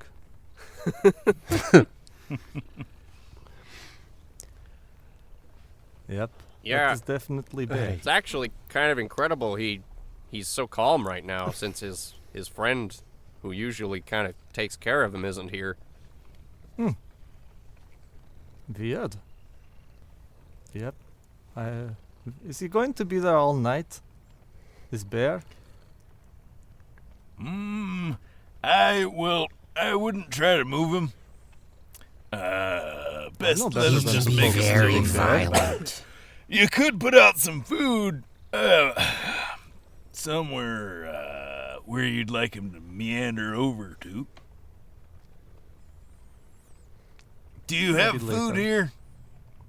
Yeah, we have snacks and bar food. Tapas. Oh my god, food would be so good right now. Yeah, you, You should need eat some food. potatoes. You need to absorb the alcohol, little one. Vilma? Yeah? Could you do me a favor? Yes. Could you get me another liquor? Sure. Thanks. Yes. Happily. She goes and grabs the pink bottle, and then underneath the counter, she, pours, quote unquote, and then hands you a cup of water.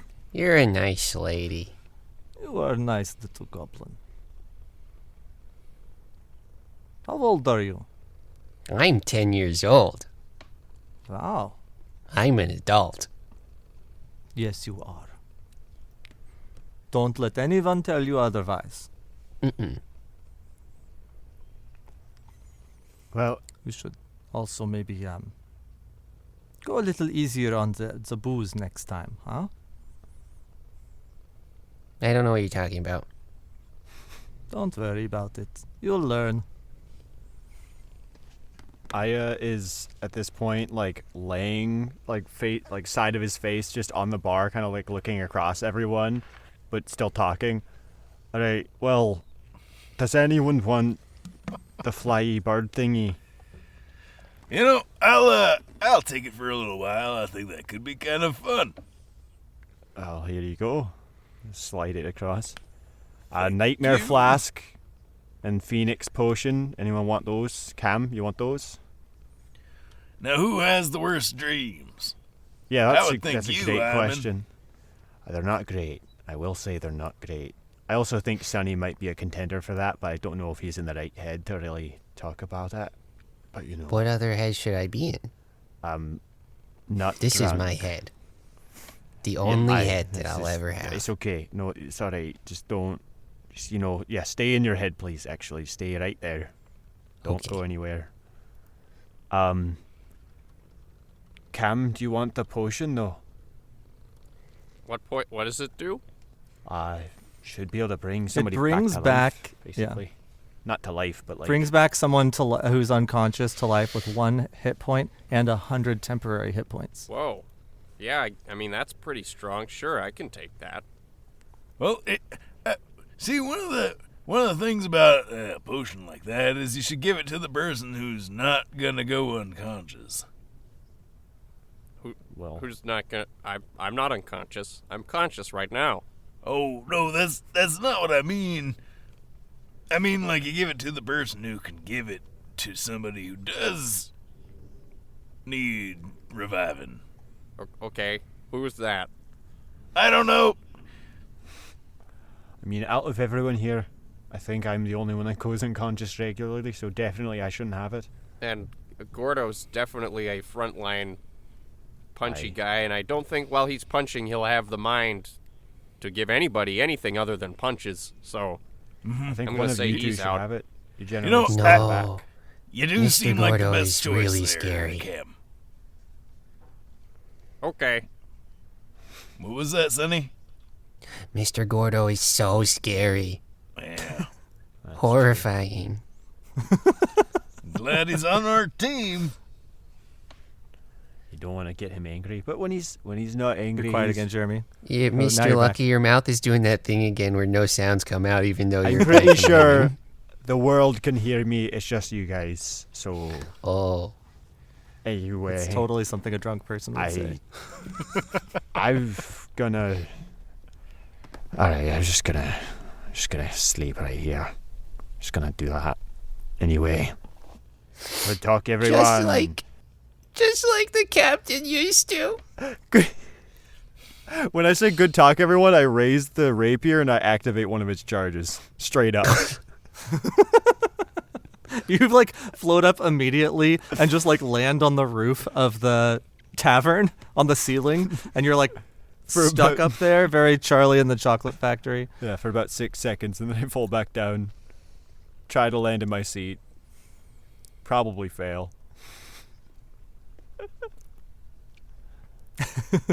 Just gonna sleep now. You break it, you buy it.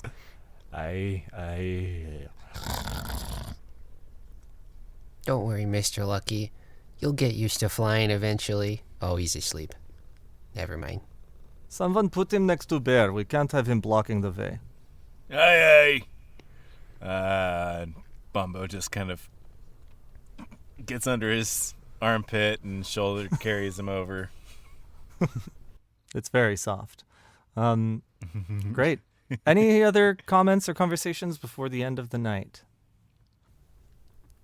Well, we find ourselves on board the Toluca Mona, and it's the morning. Who woke up where? Bumbo woke up in a little hammock in one of the apartments that was nearby the tavern. Nice. Uh-huh. Aya's still at the bar, passed out. Cam doesn't have to sleep. He just spends 4 hours a day in the sun, so he was probably just up all night. I don't know, wandering the raft. Yeah. If you wanted to take a peek at one of the Bith's nests, you probably would have been invited up and, gotten a chance to look out. Is that something Yo, on top wait, of those towers? wait. Hold on. I did this. Hell yes. I'm going to, because I'm resting, I'm going to go ahead and cast Speak with Animals and try to talk with one of the Bith. Nice. Yes. All right, we'll cut back to that in a sec. Yeah, Jeremy, Ayamun wakes up with a ding, ding, ding on his forehead. Some tapping. What time is it? All right, hi. And Ramsey's trying to get you to Ramsey. get off him. I'm on top of Ramsey. Yeah, you're laying on him like a pillow. Sorry, Ramsey. I did. Please don't eat me. I look around. Is Gordo here yet? Nope. All right, Ramsey. Let's go to Gordo. Let's find him. Cool. And then Can Ramsey understand me? seems like it. And then you are Aaron. Your name is Bumbo. Gombok. Bumbo, yeah. You wake up in this hammock outside. Yeah, nice morning. You hear some footsteps as some of the early risers start getting on work. A little bit of ding ding ding ding clanging on metal of people doing their stuff. And where does Sonny Goblin wake up? I don't know. Neat. Okay, With we'll come back to Vilma. that. Then I know where you woke up. But let's cut back to the middle of the night, where Cam is walking around, casts Speak with Animals, and walks by. Some of the vomity Beth. Hey there, little fella. Oh, hi. How you holding up in there? Oh, having a great day so far. Do you ever, I mean, I know for you it's probably normal, but do you ever get tired of vomiting so much? That's all your kind seem to do. I never thought about that. Yeah. Hey, listen, what was I gonna ask? Did I really have anything relevant to ask at all? Have you ever seen a dragon? No. Huh. All right. What makes Well- you think that?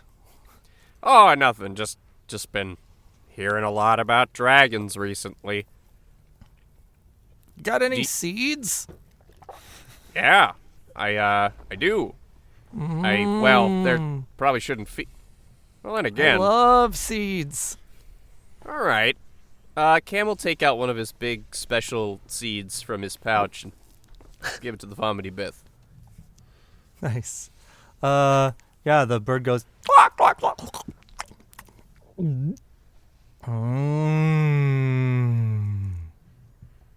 Oh, that was good.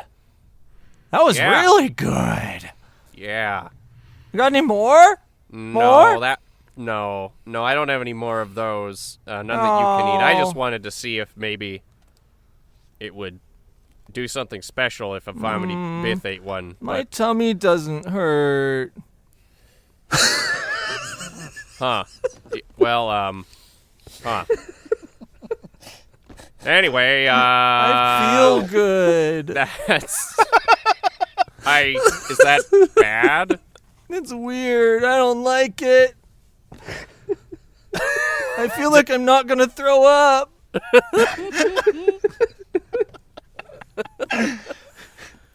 I'm sorry. Do you want me to try and fix that? Yeah. Okay. Let's see. You know, I have one more cast of augury left over. I'll go ahead and do that and figure out if my idea's a bad one. Cam just starts a fire real quick and starts rolling his bones. And he asks, what would be the result if he cast Druidcraft on the seed that's currently inside this vomity Bith? Wheel for good, woe for bad, wheel and woe for both good and bad results, nothing for results that aren't especially good or bad. Wheel. Huh. Interesting. Alright. I cast Druidcraft on the flower that's inside this vomity Bith. Yeah. And this is one of your seeds, right? Yeah. The weird ones? Yeah. Yeah, so you cast Druidcraft and immediately the bird goes, "Oh, good. I'm going to throw up." And as he does, this seed kind of like, this plant kind of explodes out of his mouth, just like full of like vines and all this stuff. And it starts to grow really big inside of the cage. You've never seen it do this before when you've cast. Like it's still growing on its own. Okay, this is promising.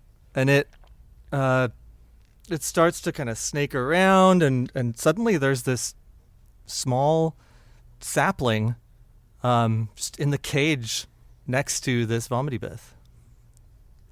Huh. Well, that's, Oh, huh. oh, I feel so much better. I didn't like that seed.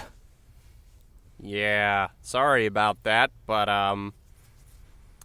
well, if you don't mind not vomiting on that plant, I would appreciate it.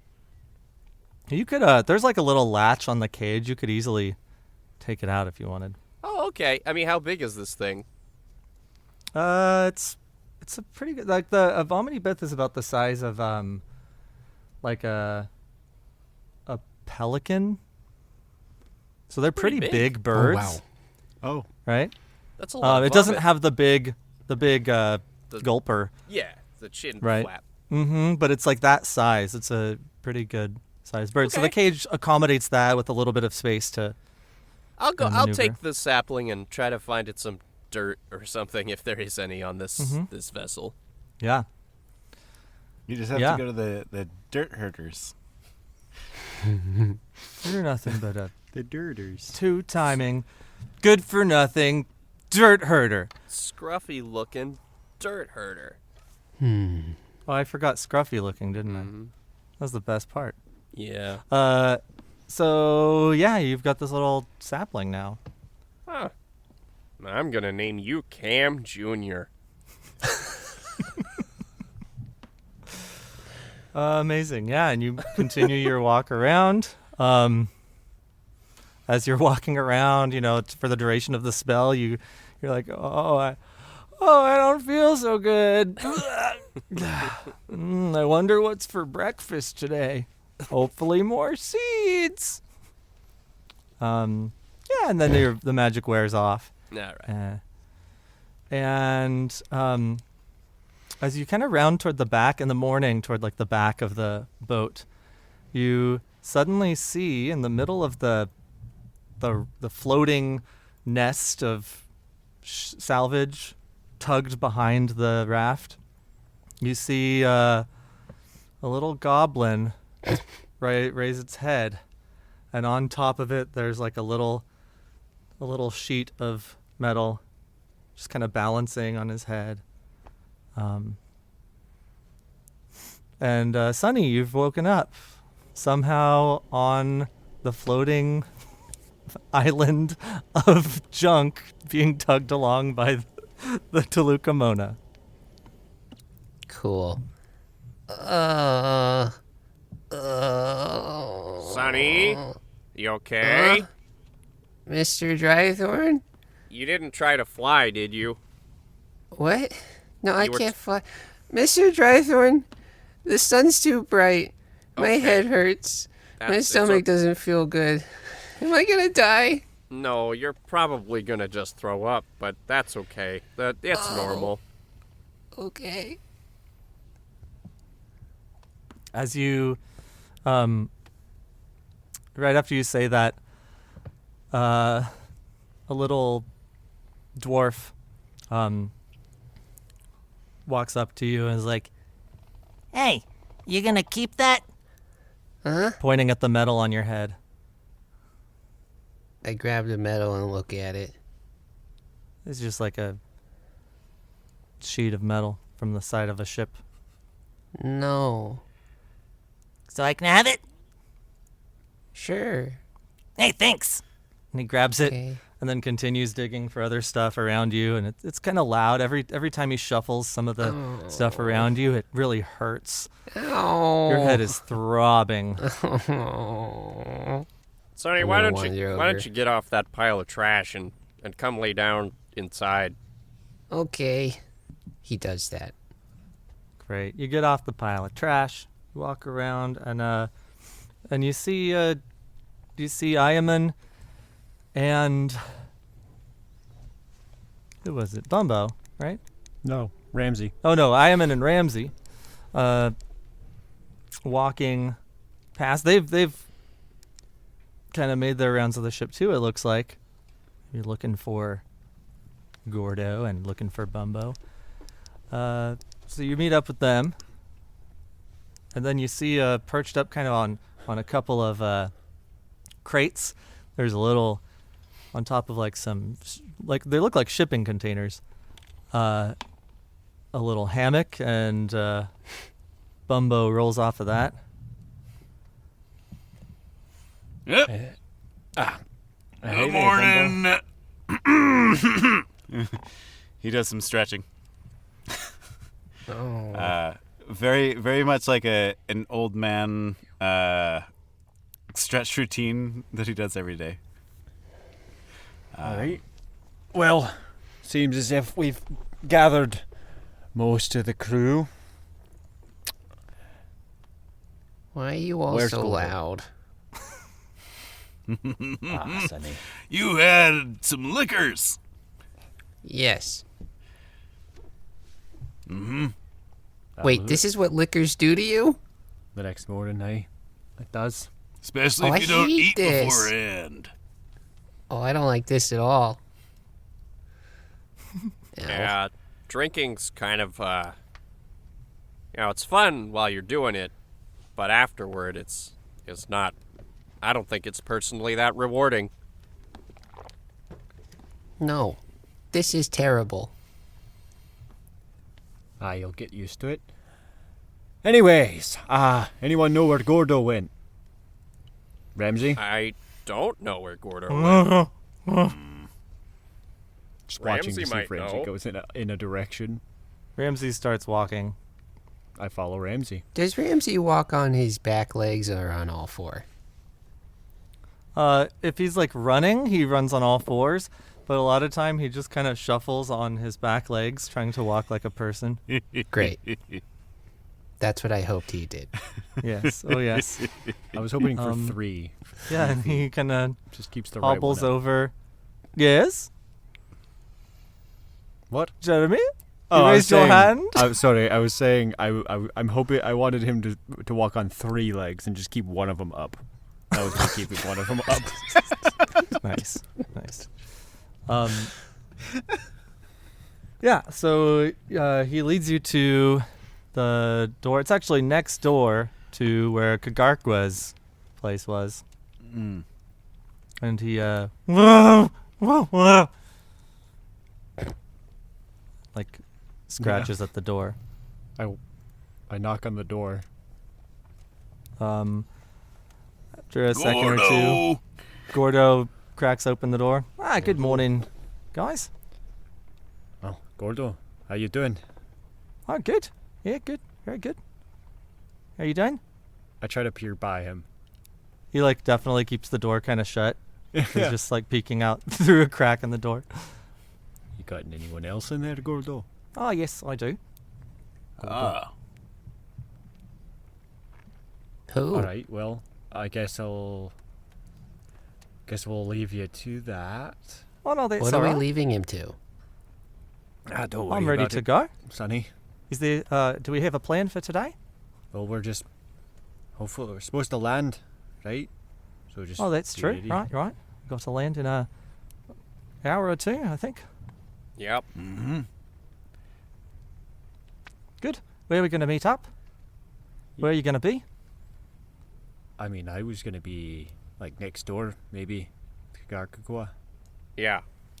Oh, also, think- I take out the ring and hand it to Gordo. Wow, this is a beaut. What is this? Well, you should put it on. Should help with the punching thing. Oh, well, that sounds fun. All right. Thanks for that. Why does this So, feel so awkward? Yeah, because it is. It's quite awkward. Oh, I'm kind of reveling in it, to be honest. What's it? I'm Reveling in it? kind of reveling in it, to be Oh. honest. That's good. No, I'm certainly feeling uncomfortable. This is, I mean, it's fine. You're my friends, so I don't mind it. But it is sort of an uncomfortable situation. Yep. I'd rather just get back to the fucking and close the door. Nice. All right, gents, let's All go. right. I'll let you off with that one. See you, Gordo. Jeez. All right. See you soon. What is he talking about? Don't worry about it, Sonny. Well, Yeah, he shuts the door. Two creatures love each other very much. They wrestle with each other. It's not something I do, but some do it. As you say that, you hear this rustling coming from the big pile. Stop! It's mine! You bitch, give it back! And Are they Tammy and wrestling? Tawilba are basically like wrestling over a little piece of scrap that they found and literally like tumbling down the sides of this mound of scrap in the center of the raft. Yep. And that's how babies are made, I'm pretty sure. Something like that. All right, well. Yeah. So, unless there's anything else you'd like to urgently get done, you can basically already see land in the distance, and the raft starts to approach this cove. And, yeah, it's a really cool kind of C-shaped island. So a really nice bay that's protected from the waves, treacherous waters of the deeper sea. And as the raft gets closer, there's a nice open spot with a dock that it can attach to, and a little shanty town is built up all along the shape of this island, and tons of little piers and docks with various ships. And anyone who's seen a dry dock before would recognize a couple dry docks as well, where ships are in various states of construction. And there are, however, a couple of... There's 5 ships, each mounted, or each docked to one of these, that are that all look complete in some way or another in the dry dock kind of area of the port. And then there's also a couple pirate ships, one of them just with a friggin' skull and bones flag, docked as well, with a crew aboard, just doing various tasks. And the ship pulls close, it docks, and everyone the crew just kind of starts to get to work, and right away everyone kind of knows what to do. They start grabbing their stuff. Some people have already got their bags packed and they're like heading into town. I'm basically just waiting for Captain walks past you, kind of as you're just taking it all in. He says, morning, boys. Morning, Captain. Ready for some company. These folks will be coming on board soon to visit all the little shops, while the rest of us take our salvage to the shipwrights. So, if you don't be wanting to talk to strangers today, I'd say, well, get out of the way. It's not a threat, I promise. It was just more of a jest. All right, got it, Ding Dong. I mean, Captain Ding Dong. That's Captain Ding Dong. Mr. Captain Ding Dong. Oh, Moby's fine. Moby's fine. Just Moby or like Captain Moby? Are we Mr. friends? Captain Moby? I don't know. I'm gonna go and take your advice there. And Kagarkwa kind of pops out of his thing and his little shack, and eventually Wensley and Gordo arrive. And everyone, you're all kind of together. Kagarkwa says, Well, alright, so what did you plan on? We stealing or we buying? Oh wait, we don't have any money. Guess we're stealing. Let me check around on the island first. I haven't stopped off here before, and I might know a person or two. All right. One bit of advice. Watch your pockets. Mm-hmm.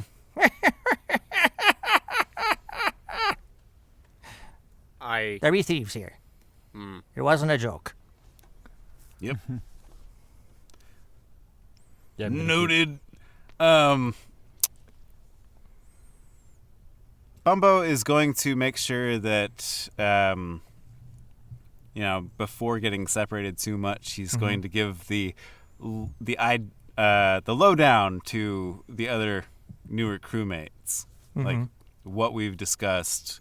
So he finds Tammy and Twelba and Krungus, and just lets them know these are your options. You don't owe us nothing. Cool. Well, Tammy and Tawilba are definitely already setting up shop. They're going to try to sell some of the stuff that they've salvaged from the center pile and the back raft overnight. Yeah, they've already built themselves a stall. And they're selling shit. Fantastic. I'll be going where ye go, says Krungus. Wait, now he's a pirate? Oh. That's what you sound like now? Oh, I've picked up the accent a bit overnight. You know how it goes.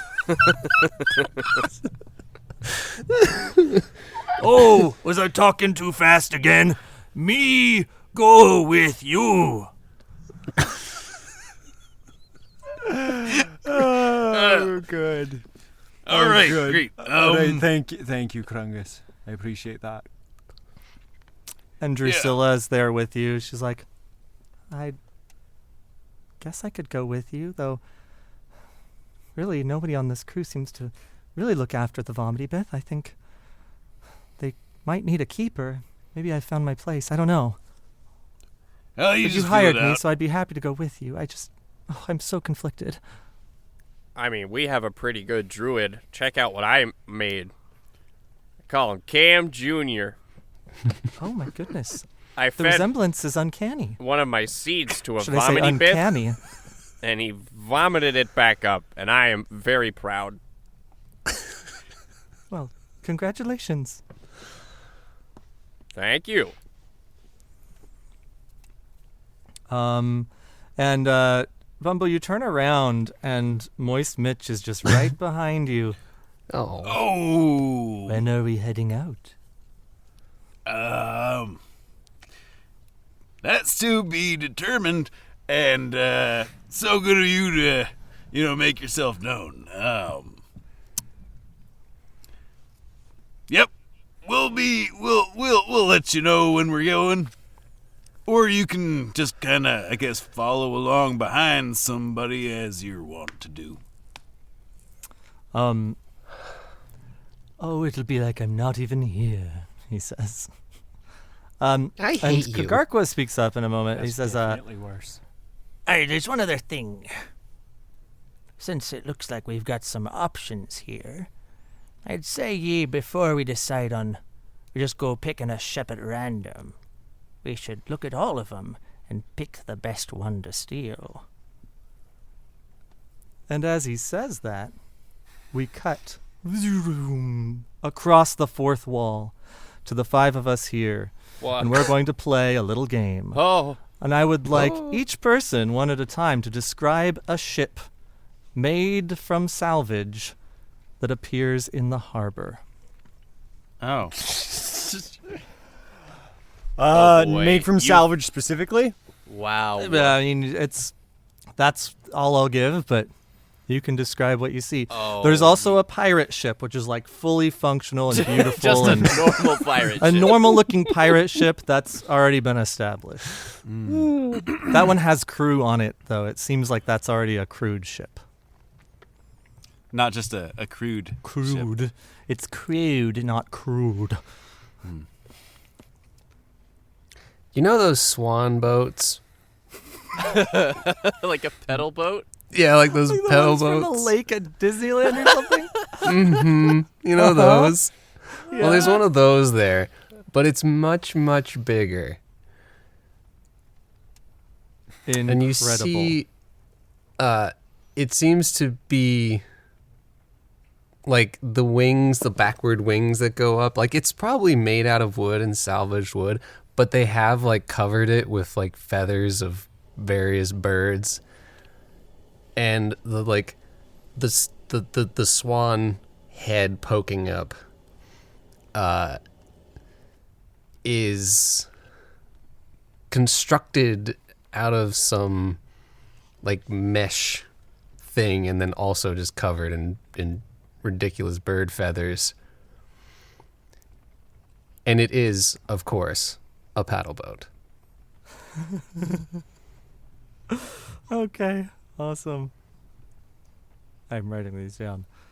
Great, beautiful.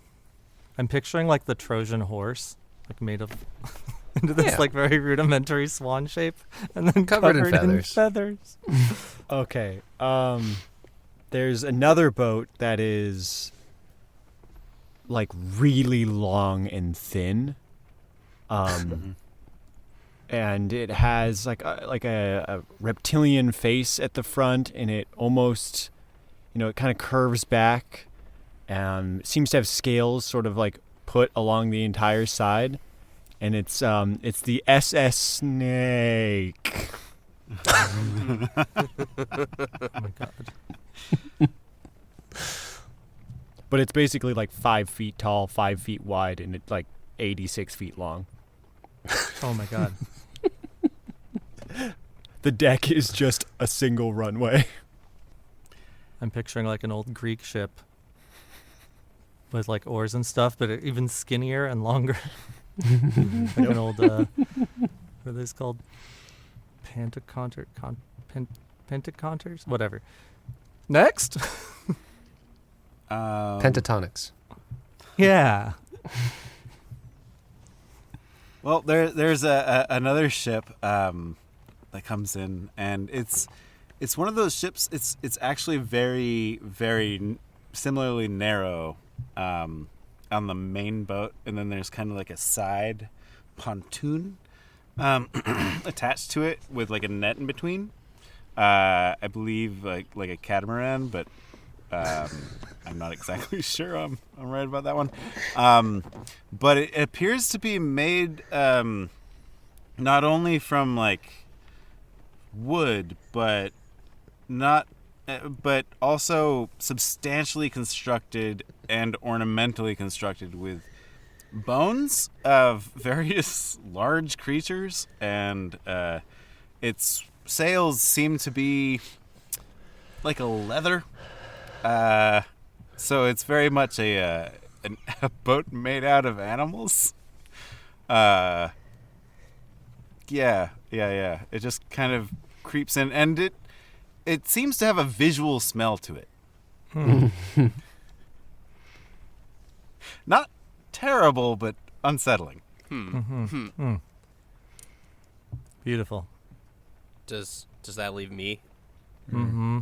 All right. So this boat is kind of a weird one. It looks like it's a bit like your standard kind of pirate ship size boat, but it has no sails. It also looks like it's made of rather thin, lightweight wood and other materials. Like it would float, but if it got hit by like a rock or a cannonball, it would be absolutely hosed. However, next to it appears to be some people, wearing thick goggles and working with they look like grease monkeys working on this big metal contraption that's kind of spewing fire. And next to the ship is also what looks to be like this gigantic tarp, almost maybe like a big balloon or something, and they're hooking it up to the structure of this ship. There's also like these kind of big cylinders on the side of the ship. I don't know. It's very strange. Nobody's ever seen anything like it before. Ooh, I have one more. I have one more ship. Yeah, go for I it. got one too. There's like yeah, go for it. There's more. All the ships you want to describe. There's a like medium-sized dinghy, but with like 100,000 platinum pieces on it and like 36 magic items. Oh my god! It has the rights to 2 kingdoms, and the mint for Milby. I have one too. Standing next to that one, there's like a wizard-looking guy that's very not inconspicuously, though obviously trying to be inconspicuously, casting a spell from like inside of his trench coat, like rolling his shifty eyes back and forth. Like Magic Mitch. And he has a sign next to his boat that says, Magic "Boat Mike. for sale, only 7 blippins." There's a ship. It seems to be very well made. It has like dragon like mastheads at the front, whatever those things are called, at the front and the back. But then there's this like big pole poking out that attaches to this other round pendulum-like thing at the top, and then 4 more poles that stretch out, and it looks like it just swings back and forth, back and forth, back and forth. Oh my god! There's It's another. called the Six Flags, named for the 6 flags poking out of its sides. There's another boat. This one kind of looks like just like a sailor's ship, but not too big, not too small, kind of inconspicuous. But then it has like a large mast, and at the top of that mast is another mirrored version of the first boat, upside down, just sort of hanging out up there. There's a massive ship made out of wood. Huge, just absolutely massive, and a long ramp stretching down. And there's a line going up. Pairs of what seem to be animals going up the ramp into the boat. And there's a man with a long beard and a curved staff ushering them onto the big ark. There's another one that looks like it's made of metal and has wheels. And it's on like this kind of like ladder looking thing on the ground, like a track almost, and there's a man outside of it. He's got like a hat and a pocket watch, and he says, next train to Girdlegum, tickets for sale. Next train to Girdlegum, leaving in 15 minutes. There's another boat. It's pretty small, sort of like about like a circular disc with like walls and could hold water. Oh wait, no, that's just Mitch in a bucket. Never mind. And suddenly, Ayamun, you realize that you've been in one of your nightmares again. It was caught. It was caught by the nightmare potion. And suddenly you feel it leaving you and entering this bottle at your side. Damn it! I was going to describe the space shuttle. Are we still going with boats? Because This was a fun game. It was at first. All right. Well, Instead, there's just a pirate ship. Here's how I'm gonna say. There's also this. one more ship. Oh my god! All right, what is it, Aaron? It's actually it's like a big kind of like the form of it is generally like a tube, like a big long tube, but it's also decorated to have like fishy features. And this is all made out of metal bolted together, and you can see that it's metal that has been taken from like iron ovens and stoves and random pieces like that, just jammed together like some kind of art piece. And like there's toots and sounds coming up out of it, like it's like Yeah, is it and painted steam. yellow? What? Is it painted yellow? No, it's all very very metallic. Amazing. So aside from those first 4 ships that you described, Jeremy, Ayamun had this dream, but all the ladder ships that you described were in the dream in the exact same spots, and you ended up getting on that all aboard. Toot Tickets to Girdlegum. You got on that train and you ended up going underwater to a mermaid city where you drowned, and it was awful, and you forgot about it, but you had this horrible nightmare last night. And all of it, otherwise everything happened exactly like it did today, waking up, walking around the ship, except instead of those weird ships you described toward the end, it's those first 4 ships you described in those spots. Those first 4 perfectly normal ships. Those perfectly normal like but the weird SS ships. Snake. That one's there. The Swan boat, the SS Snake, the boat made of animals, and the standard pirate ship with a balloon on top. There's also the sketchy guy with doing the illusion magic that says with the sign says with all the for magic sale, guys. 7 blippins. How many charges did the flask get? Is it full? It got a charge. Okay, cool. Got a single charge from that, yeah. All right, sweet. Unless you have any other nightmares you had that night that you want to share with us. Not that I know of currently. Okay, yeah. So you just had the one. So it got a charge. Where are we? Are we just standing here in front of 4 ships? You okay, Yeah, Mr. these Lucky? are basically the ships that you'll end up seeing. There's also I didn't describe one. There's another ship that's essentially looks like 2 very regular ships that have somehow been just demolished in the center and then fused together. So you've got the back half of like a really beautiful, like gold-rimmed elvish boat, like what Galadriel would ride into the sunset or whatever. And then on the front, it's basically like a really scrappy wooden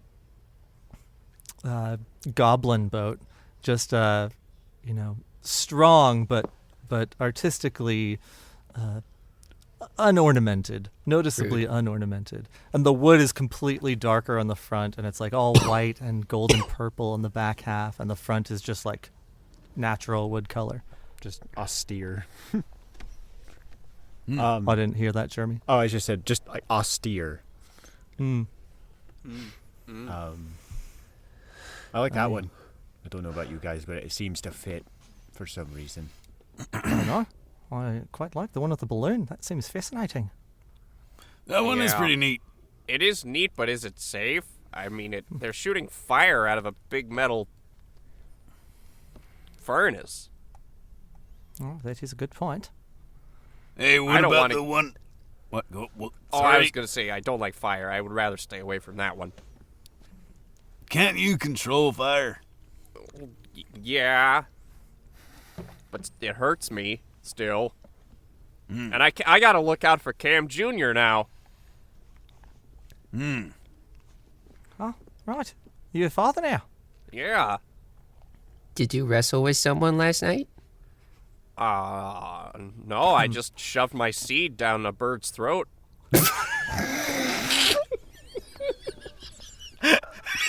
Is that how plant babies are made? I guess that's how my species reproduces. Oh my! Oh no! Oh no! Oh, I'm literally dead now. And that's a wrap, everybody. That's a wrap, everyone. Session's over. pick up here next time. Oh my god.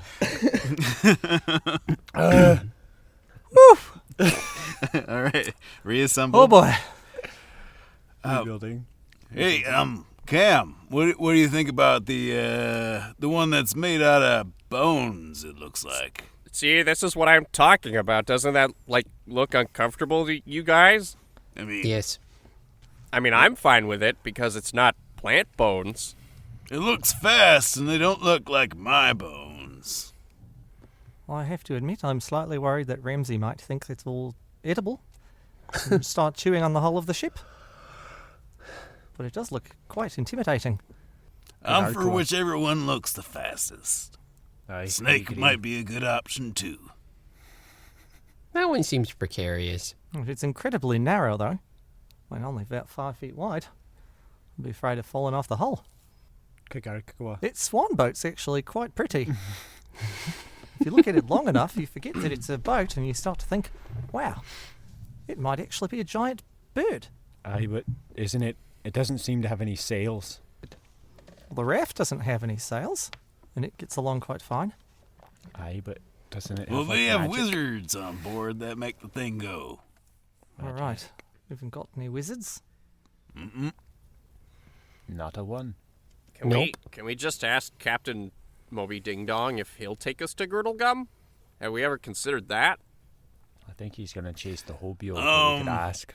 I don't think that they're really a passenger boat like that. They follow the Hobio. Well, The Hobio that Belle is in. and Belle's going to Girdlegum. It seems like we're probably, most likely, going to be going there either way. Well, no, I guess it depends feel on like. if Val is inside of the Hobio or not at present. I mean, the Hobio, as far as I know, doesn't leave the Juisku. At least, that's what I've heard. So I would assume, like, just to be clear, like, if the Hobio was able to kind of go wherever, why would have Bell chosen to use us as a, as passage? You could just summon the Hobio. Right. Perhaps there's some sort of constraint on summoning it that we don't know about. So I wouldn't count on them only being in the Hobio the whole time. In fact, I mean, like, we saw that the compass wasn't pointing towards the Hobio when we were following it, right? 'Cause weren't we following it? Or am I wrong? I don't know. No, but I think that the Hobio was sort of going off in the direction of Kagakwa's compass, and we were headed toward this town. Oh, was it? Alright, that makes sense. Right. Makes sense since they just got in a fresh salvage. I guess the only reason they're not to get on the raft is if we're worried about time being an issue, because it did move a bit slower than a... So maybe the only reason to steal one of these boats is if there's a faster one. Aye. I Faster agree. than the raft, that is. I guess it's not really that bad to steal if we're stealing from pirates in the first place, but, not really Are we the way stealing we've from worked in pirates the there, or past. people doing legitimate business? Pretty sure this is a pirate cove. Is it not? Am I wrong on that? I mean, seriously, like, correct me if I'm wrong. I was just under the impression that we were going to a place with only pirates. It's a pirate cove, but there's, like I mentioned, dry docks and stuff where these ships Yes. are being built, essentially. Aye. So it may be more of a pirate cove in the sense that pirates are welcome here. Pirates are main contributors of the business that goes on here. But it's not run by pirates. The only pirate Skull and Bones flag you see is the one on that other ship that's docked.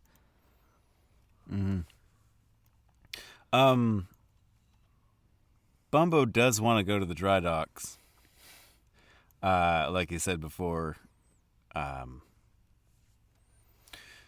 Rather not steal a boat. That usually makes enemies and,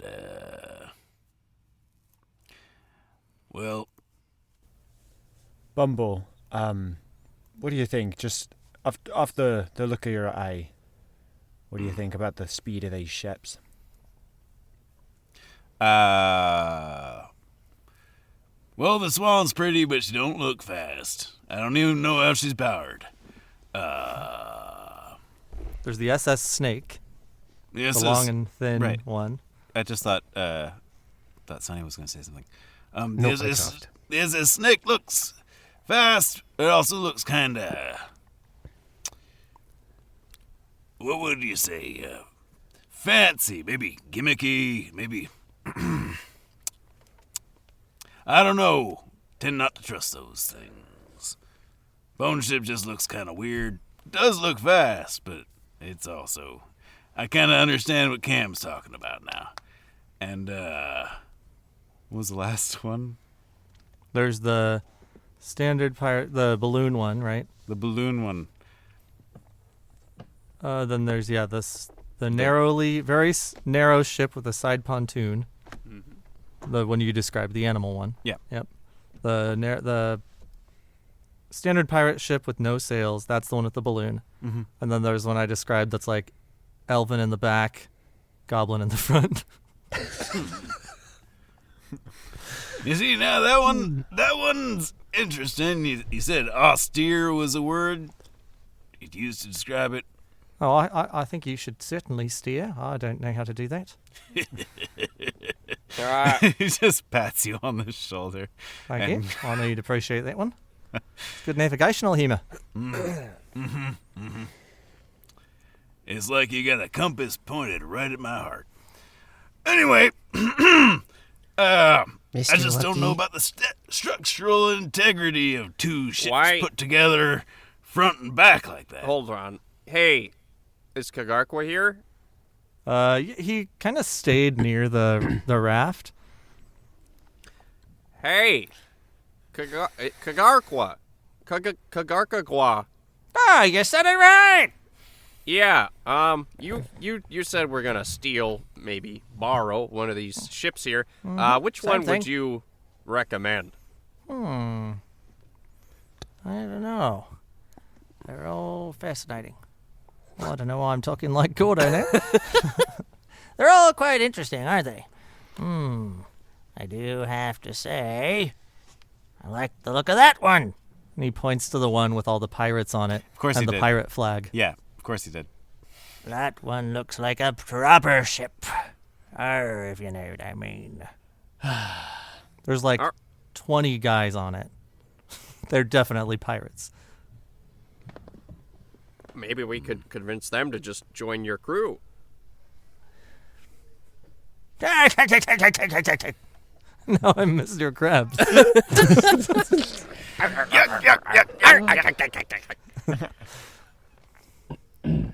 If by convince you mean kill him, then I'm on board. I just. Well, I'll What do you think think, about your it. way? All I care about is that I get a ship. So which one looks like it's the least populated? Like it would be easiest to steal? All of the other ships are essentially uncrewed. They're all, in this sort of shipyard area. Like he mentioned, this was, I think, the captain of the raft, Moby. He mentioned that this is one of the biggest shipyards of the Juisku. So ships come from here. I'm gonna vote for the Goblin one. The Goblin one. Goblin? It had that's- sails, I think. That's the safe option. It's either that or we take the proper ship. I think all the other ones seem a bit too gimmicky to me. I don't know. I'm a fan of a good gimmick. Well, what's your vote then, Gordo? I don't know. I really like the look of that balloon one. This looks fun, I was gonna say that is an interesting ship. I'll tell you which was my least favourite. The one that looks like myself or Ramsey might fall overboard any moment, because it's only 5 feet across. Doesn't seem a very healthy ship to me. Yeah. I mean, my vote's either for the meat one. I'm a little uncomfortable about the one that uses fire to do anything, and everything else I'm pretty neutral on. Seems like we're at sort of an impasse. Right. Some people like so what the do we balloon. do? Just tell them we want to take it out for a test drive? Well, I guess we haven't chosen one. I mean, don't maybe know. You're whoever the- owns these you're ships the would be captain, willing. Ayamun. Do you want to call for a vote or something? Oh, Aye, you're doing sure. the thing again. All right, well, everyone, just say your first choice, and then if there's a couple, if we get, 3, we can move on, but I don't think we're gonna. Meat ship. I'll second it. Looks fast. I'll stand by balloon. Goblin. I was for the Goblin Elven one. Right, Ayamun. Goblin. So I'm the tiebreaker. Oh, now we're tied. Ah, dang two it. for meat, 2 for Goblin, and 1 for the balloon. Is Ramsey going to have to vote Ramsey again? hasn't voted. Ramsey could vote. Is Ramsey just gonna vote? Ramsey looks over at the meat one, drooling. All right. Sounds like we have our vote then. I knew you would pick that.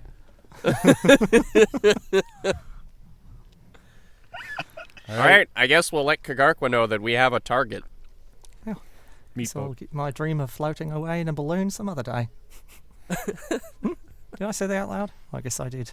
Damn this curse. One day I'd love to just lie. Flying's overrated. Oh, well, I was gonna see if I could trade this, but for a boat. But here, try it out. And I hand him the feather pin. So you took Gordo? Yeah. Right, what do I do? I don't know. It's magic. You can fly with it. Okay. I'll fasten that here. That looks snazzy. Like it. Right. Fly. Weird. Do you know how to make it work? I didn't test it out. We were, just doing some revelry last night. Yeah, can say I did the same. I guess I bet you'll figure it out. Kagarkwa. Ah! Where are you? There you are. Alright, so we're gonna try and go for we're trying to go for the meat one. It's really just Hey. bones. That's an interesting choice, but I'll Seems trust fast. your lead. So, when are we making our move? Aye, we could do it now. While the sort of commotion of the what's it called? Aye, the raft's arrival Aye. of the Toluca Mona. Aye. Aye, you sure think like a pirate. I'm going to ignore that. Anyway, how's everyone else feeling? How do we I actually I sort of usher the original crew to the side here. Are we actually okay with stealing a boat? Because this seems a bit out of character, but I also know that we're also in a fuckload of shit. So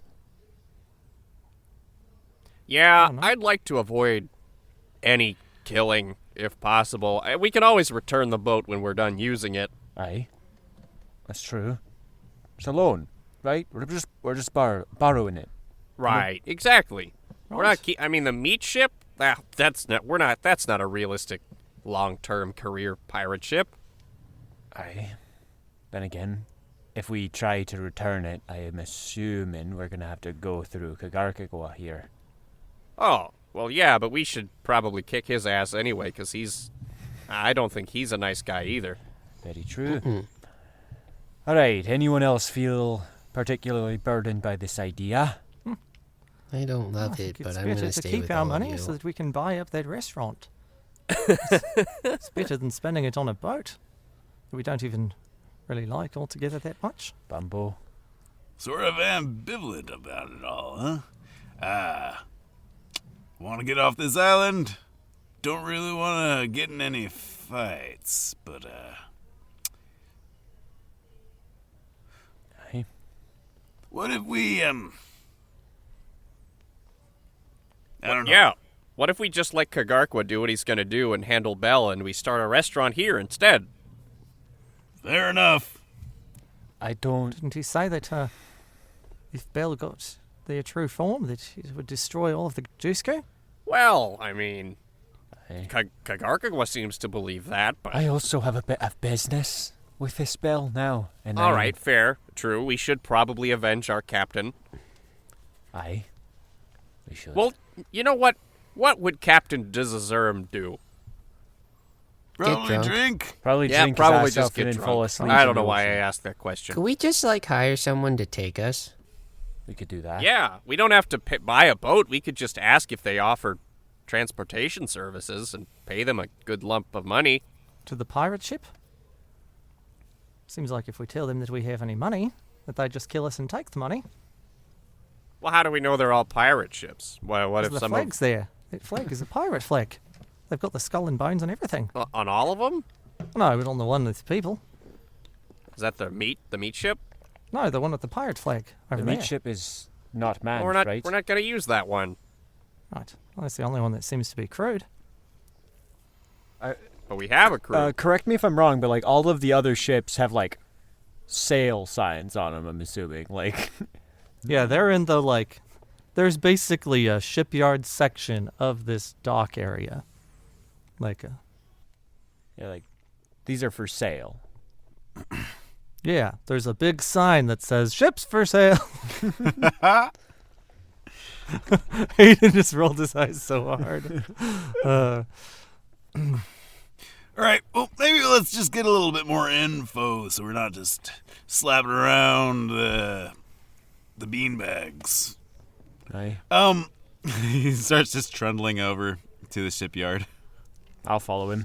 Yep. Oh, I'll follow him. Come on, Ramsey. Gonna head over to the bone and leather ship, also known as the meat ship. Yeah. Creatures. I'm looking for somebody that looks like they might own it. There is there's a little goblin who's kind of got a rag and he's polishing some of the bones as you walk up. Hoy there. How you doing? This your hi. boat? Uh-huh. Yep, it's my boat. It's a very unique vessel. Thanks. Yeah. So many of the salvage that comes in has all these bones from big sea monsters and stuff. And I thought, wait a minute. I can make a boat out of this, and nobody's even gonna fight me for the bones. That is ingenious. You made this ship? Yep, I had help, Wow. Oh, who but it was helped my creative vision. So therefore, I would say that, technically speaking, I did make this ship.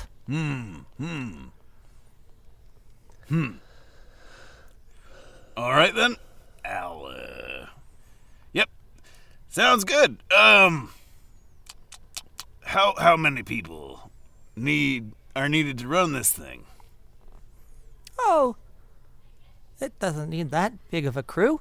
Maybe a dozen or so to be fully operational. How fast does it go? Oh, it's fast. The bones are really light compared to wood. Probably can't the take a meat good cannonball, can it? Incredible aerodynamics. Structurally, though, how's it hold up? You need to do repairs on it much?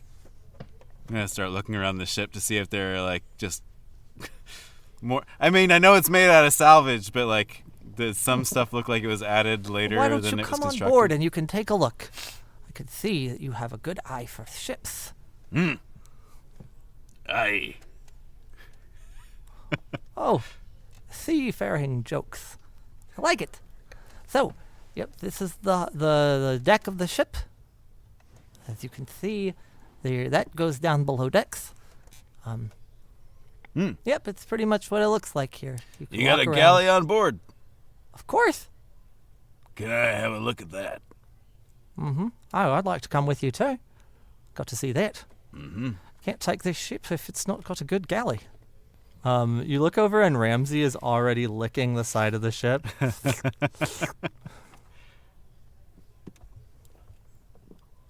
Yeah, and so this goblin starts showing you around. Okay, and I'm sussing out how well built it is.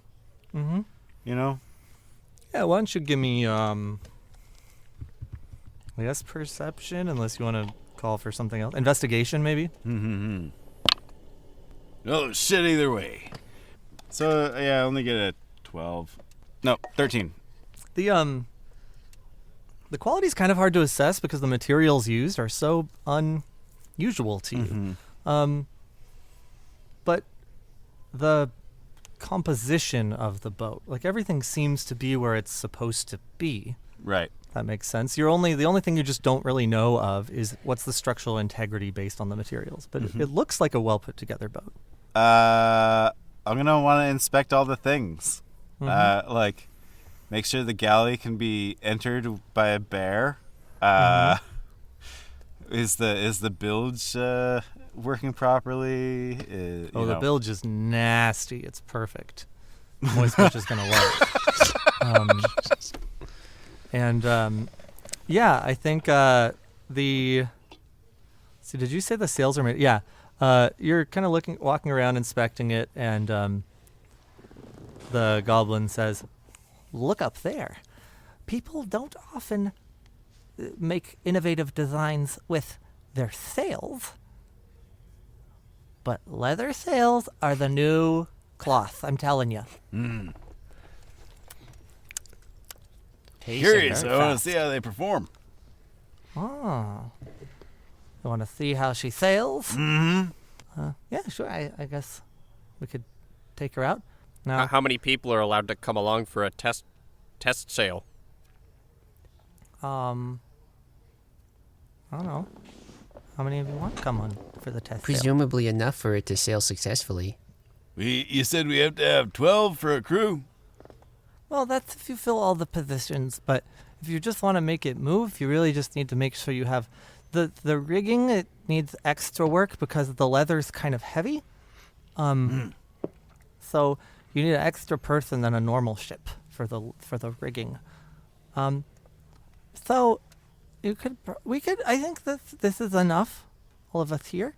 Who let's exactly is here? I think everyone from the party is there, and Krungus. Okay. Not Kagarkagawa. No, Kagarkagwa and Wensley stayed behind. Got it. All right. Okay, well, we have a couple of other crewmates who aren't currently with us. Can you give us a minute to talk it over before we go find them and head out? All right. I should say that if you would like to take it out for a test drive, I will need a deposit. Sure. Just to make sure, nothing goes wrong. You don't crash it into the sides of the cove. That would be unfortunate, and this is my first ship, so I would be very sad if it broke. Oh, you're not coming with us? No, I'm going with. Of course. All right. Fair deal. And just kind of like get everybody off of the ship and go off a little ways to talk about it. All right, if we're going to do something a little shady, we're probably going to have to rip off both Kagarkwa and this little goblin filler. We need that compass if we're going to find Belle. What if we wait until nighttime when Kagarko is sleeping, and then one of us goes into his room and takes the compass from him, and we bolt. Then we can fuck the goddamn pirate, and we can get the fuck out of here. My head hurts. Oh my god, that hurts so much. Ow. All right. Well, I'm okay with stealing from pirates. but like, is this kid this goblin that built the boat a pirate? Doesn't seem to be. Seems like a scavenger who built a boat and is trying to sell it. Are you a pirate? You're yelling at the other goblin? Yes. He's kind of been jumping up and down all excitedly, and then he goes, Who, me? Yeah. Oh, no, I'm not a pirate. I am a boatsmith. Boats maker. Shipwright. I'm a Cool. shipwright. All right. He's not a pirate. Are you a pirate? No. How I'm much a was the cabin boat? boy. Oh. That's cool. This boat? Only $29.99. What's that even mean? 2,999 blippins. Okay. All the other boats around here in the 3,000s, but mine's not. It's a $2,000 boat, 2,000 gold boat. Well, it's like 3,000 though. You're Mr. quite Lucky, your again. mouse doing Well, that it's thing like again. 3,000 though. I mean, if you round up, nobody does that. Well, so what's the plan, guys? I'm starting to lose a little bit of my head, and I know that's not your fault, and I don't want to take it out on you. I'm just a bit stressed. We want to get on the road faster than the road. We want to get on the seas faster than having to wait, but we also don't have a boat. So, Right. Well, here's my thinking. Screw Kagarkwa. Yeah. He messed up our ship. Yeah. I don't care if the Hobio was the thing that broke it. He was messing with our Yeah. ship. I mean, this is all his fault if he's to be believed anyway. He and Bell trying to get power or whatever. Yeah, we definitely shouldn't team up with this guy. Or at least if we do, we can I mean, I make prefer sure he not gets to. his just desserts. But Considering he's being no help on getting a ship, it's basically just us anyway. Might as well leave him behind. One catch I to have a that. counterpoint. Oh, yeah. Gordo. We've offered to basically become his crew, right? But I personally would rather follow you as a Captain Ayamun. But perhaps we can invite him to be a part of our crew without having to follow him as pirate captain. Look, Gordo, I know you're fond of Wensley, and actually, you know what? He's a decent enough guy. If you want to invite him to the crew, that's fine. I don't I want do. Karkagawa anywhere near me, to be honest. All right. One thing is, we do need that compass. Sonny, do you think you could get it for us? Maybe. Sonny? You around? I know. What's happened to Sonny? Yeah, I'm here. Has he fallen in? There he is. Oh, Sorry. I guess I was too quiet. Oh, I just realized my sleight of hand is +8. Yeah, I could get it. Here, have this too. I wrapped the cloak of daggers around you. Oh, it's cozy. You know how it works. And dangerous. No, I have no idea. Well, you can take daggers out the side here. They sort of disappear after a bit, and then you can put it back. And then also, it should make you stealthier in dim and low light, or low and no light. Oh, okay. So Yeah, I could do that. great for you. It's really bright out right now, though. But indoors you could probably find a place. Okay. So we need the compass. so we're going to And we kill need a boat. Kagakwa. We need a compass. That'll take care of that. But what boat are we taking? Because I don't want to take from a bloody shipwright. I think we should buy it. I agree. Maybe to trade say. some of the. If we end up buying it, I would really not like for Kagakwa to be the captain of it. Absolutely oh yeah, not. no, like, he can't be. If we buy it, we're leaving Kagarkwa, and we're stealing that compass. Aye? That's what Yes. I've been getting at. Look, guys, All right. I'm not your captain. I'm You're not the saying first I mate, will and be. there is no captain, so I'll be your first mate and I'll act. But I'm not your captain until we take Bell down. Is that okay with everyone? Fair enough. Mm-hmm. And honestly, at that point, you guys can do whatever you like. I don't know where I'll be when we do that. But for now, if it means getting there, I'll take on the role. But just don't call me captain. Just call me Aya. I'll call you Aye, Mr. aye, Lucky. aye. oh yeah. All right. Well, then with that, seems like we have a test run to do. I don't think we need to go get the others. Then tonight, how about we say we're going to wait till darkness to go take the ship, and then we don't actually do that. We just buy the ship, steal the compass, and leave. Sound good to everyone? Yes. Well, if Kagarkwa doesn't have a crew, right, aside from Wensley? Yeah. Can't we just beat him up and take the compass? Like, we outnumber him. How strong was Kagarkagwa? Because I fought him with the captain, and He he was a didn't very die. skilled fighter. Yeah. Like to the point where I was like the captain and I were just being completely outmatched, or were we like sort of equal footing? With the Bane, he was struggling. What's he? that? I had cast Bane on him, That's true. He did do that. but that was in our narrative combat. Yeah. Yeah, it was narrative combat. I'd Yeah. say like you definitely know that he's very skilled. Like he's not just all talk. Yeah. And he has his, I don't know if Wensley's his first mate, but he's his shark man. This shark man. He's his were shark. And so I wouldn't consider fighting the two of them to be a trivial task.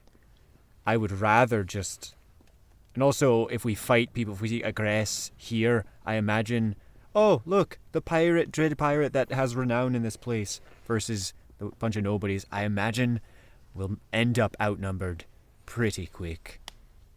Or at least we'll make a commotion and have to deal with that, and I'd rather just get out of here, to be honest. Mm-hmm.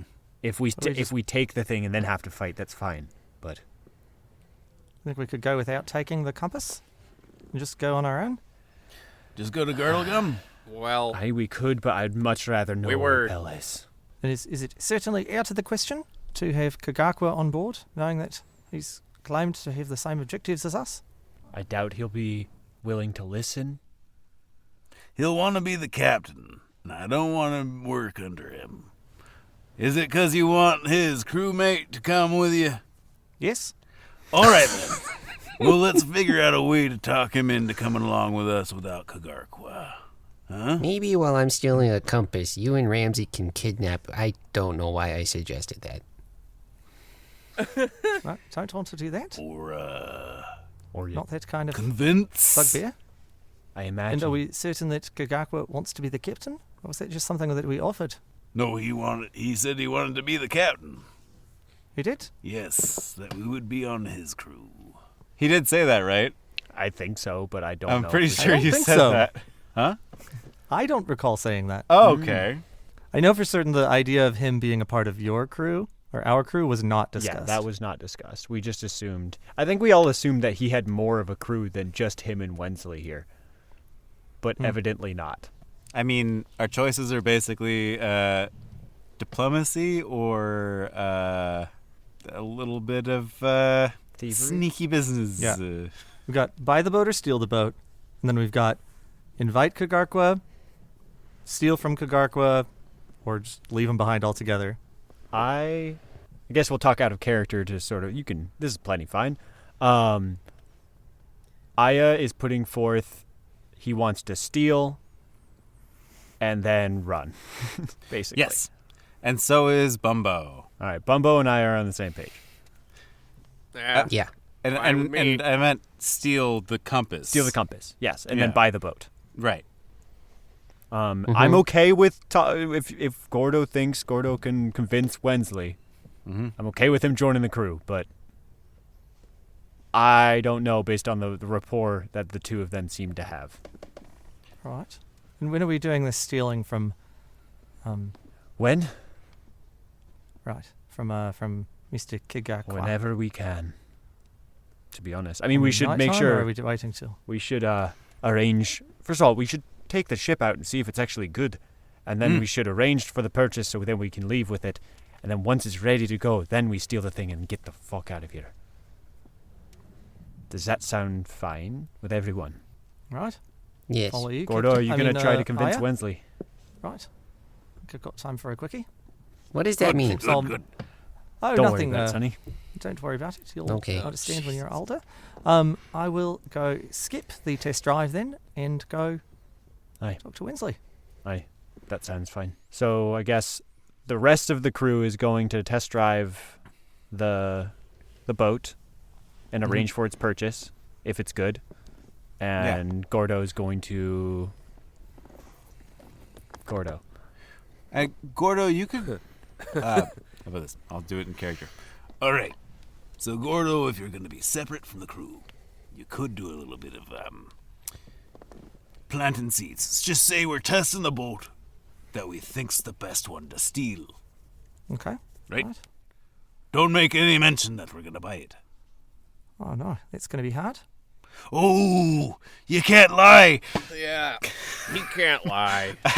Like, Probably best I don't talk to Kagakwa. I think Wensley I can trust enough, but I don't know. Aye. Kagakwa's going to be a problem. 'cause Maybe I'll- somebody else should talk to Kagarkwa. Right, might not be a bad idea. Who's the most diplomatic of all of us? Probably the young diplomat cabin boy. He's What? going to steal from him anyway. That's I mean, true. It's probably me or Bumbo. But I do also- have a +5 persuasion, apparently. Never mind. I think it's actually Sonny. What?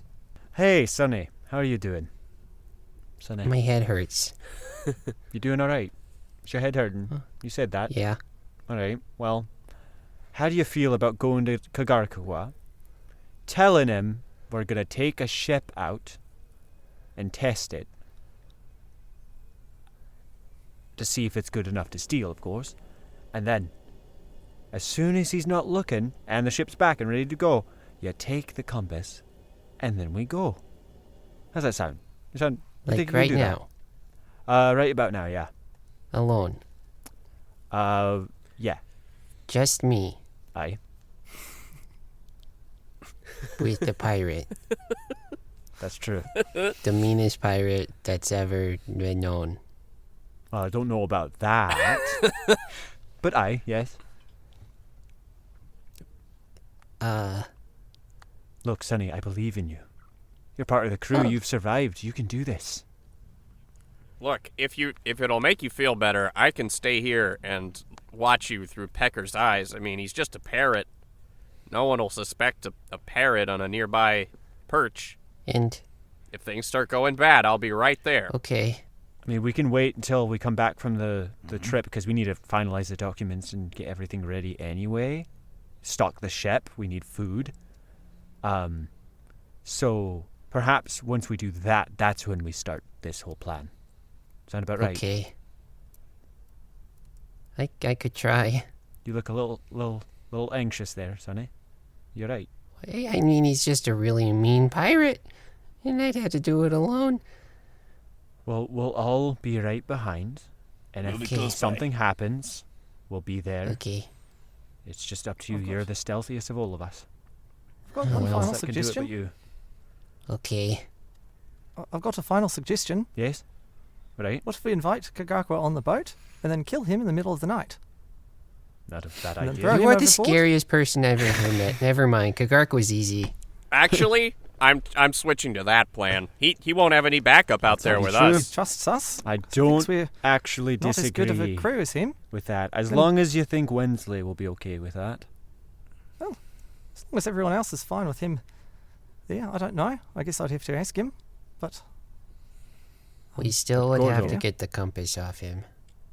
right, we'd have to kill him, take the compass, and then throw him overboard. Aye. Should be. I could just cremate him. Wouldn't be hard. Suddenly this party went from let's not steal from people to just murder him. Just Murder him and burn the remains. So we wouldn't have to worry about stealing from him whilst he's on board this raft. Might be easier. If everyone is okay with that, I don't mind fighting Kakarkawa again. Oh, with all of us against just him, he'd be toast. No way is he gonna last more than 12 seconds. Aye. My worry is Okay. Wensley, to be honest. Right. Gort. I'm sure Gordo can convince him that Kagark was not as cool as he seems. Or rip his face off. That's true. Right. That Which too. is an option. Gordo, Smush you're him speaking, not to you're do doing that. that thing Into again pulp. where you speak and you can't Like he did hear. all the fish. Oh, I said that is an option. I'd prefer not to. Probably have Ramsey do it, so that I didn't have to look. I'd be quite sad about it for a moment. Aye. All right, I think the plan now is going to be us. Let's all get in the ship. Let's take the ship. Let's buy the ship for bloody hell. if it's good. If it's good. Aye. And then Right. we'll deal with it once we get out to sea. Yes. Sound about right? Right. Okay. Yep. It Alright, then sounds like a plan. What are we telling Kagarkwa then? Are we're just buying the ship and be like, we stole it. Let's go. That seems a bit flimsy. Yep. He might buy it, to be honest. He seems a bit gung-ho. Right. Wait, are we going to steal our own ship? Are we going to buy the ship? Yes. And then yep. tell him we're stealing it and then steal it? If he's coming along so that we can take care of him out at sea, yep. I like That's that. what we're going to be stealing our own ship. I like that a lot, actually. We're forcing him to do lots of bullshit just to get on a ship that we already own. That's very funny. And then we kill him. Yeah, this is great. I'm honestly... You know, maybe I'm a bit in the wrong place of mind right now. I'm a bit heightened. This sounds like the best plan we've done, like, in a while now, to be honest. So... Yeah, there's no way this could go Not wrong. any way whatsoever. Right. It seems infallible. All right, I won't go that far, but Guess anyway. we'll find out. All right. All right. So, with 3 minutes left in our as our clock ticks towards 6 p.m. Here's what happens. You take the ship for a test drive. It feels decent. Nothing feels like sketchy about it doesn't creak in weird ways, anything like that. It feels like any old ship. And you're gonna buy it from the Goblin, right? Mm-hmm. Yeah. So you spend the 2,999 gold blippins on the ship. Wait, quick question. Just real quick. Bumbo, you still had the original payment we got. How much was that? Didn't you get the original payment? No, I handed it to you. Oh, yeah. I think it was like 2,000 or some. Yeah, it was some bullshit number as I don't well. remember So how much anyway, it was. we'll deal with that later. We have a good amount. Sorry. You have a good amount. It's all in the sack with the dead captain's body. Okay. I'm trying Yeah, not so to you think buy about you buy the ship, and the Goblin says, "Oh, I never told you the name of the ship. Oh. It's named after my grandmother. It's called the Sassy Buge. Uh-huh. Her name was Buge. She's very sassy. That's great. And yeah, the ship is now in your name. Mm-hmm. And hands over the keys. Unlocks the rope. You go in. Undoes the black seaman's knot. Yeah, and you tell Kagarkwa that you stole the ship. What is the plan in order to like kind of convince them that you stole it? Well, no, the plan is to convince him that this is the one to steal.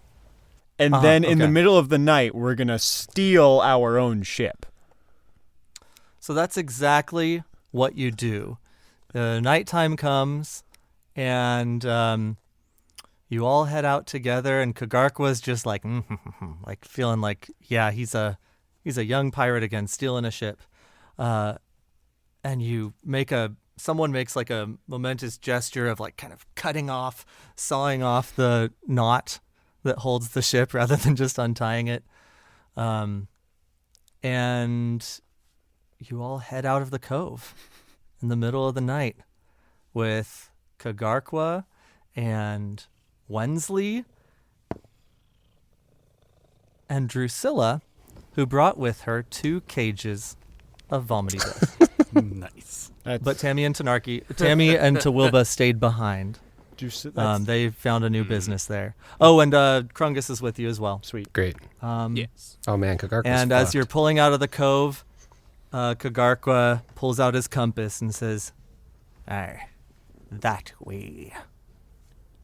All right. And that's where we'll end it. I will also add one thing, actually. What? Which is that Gordo definitely disappeared for a good portion of the day to talk to Wensley. And they had a very long conversation, it seems. I see. At least as far as Sonny knows. It was a very long conversation. Got it. You had to weigh the pros and cons. Yeah, that's where we'll end it. It's actually great that we have the vomity bit.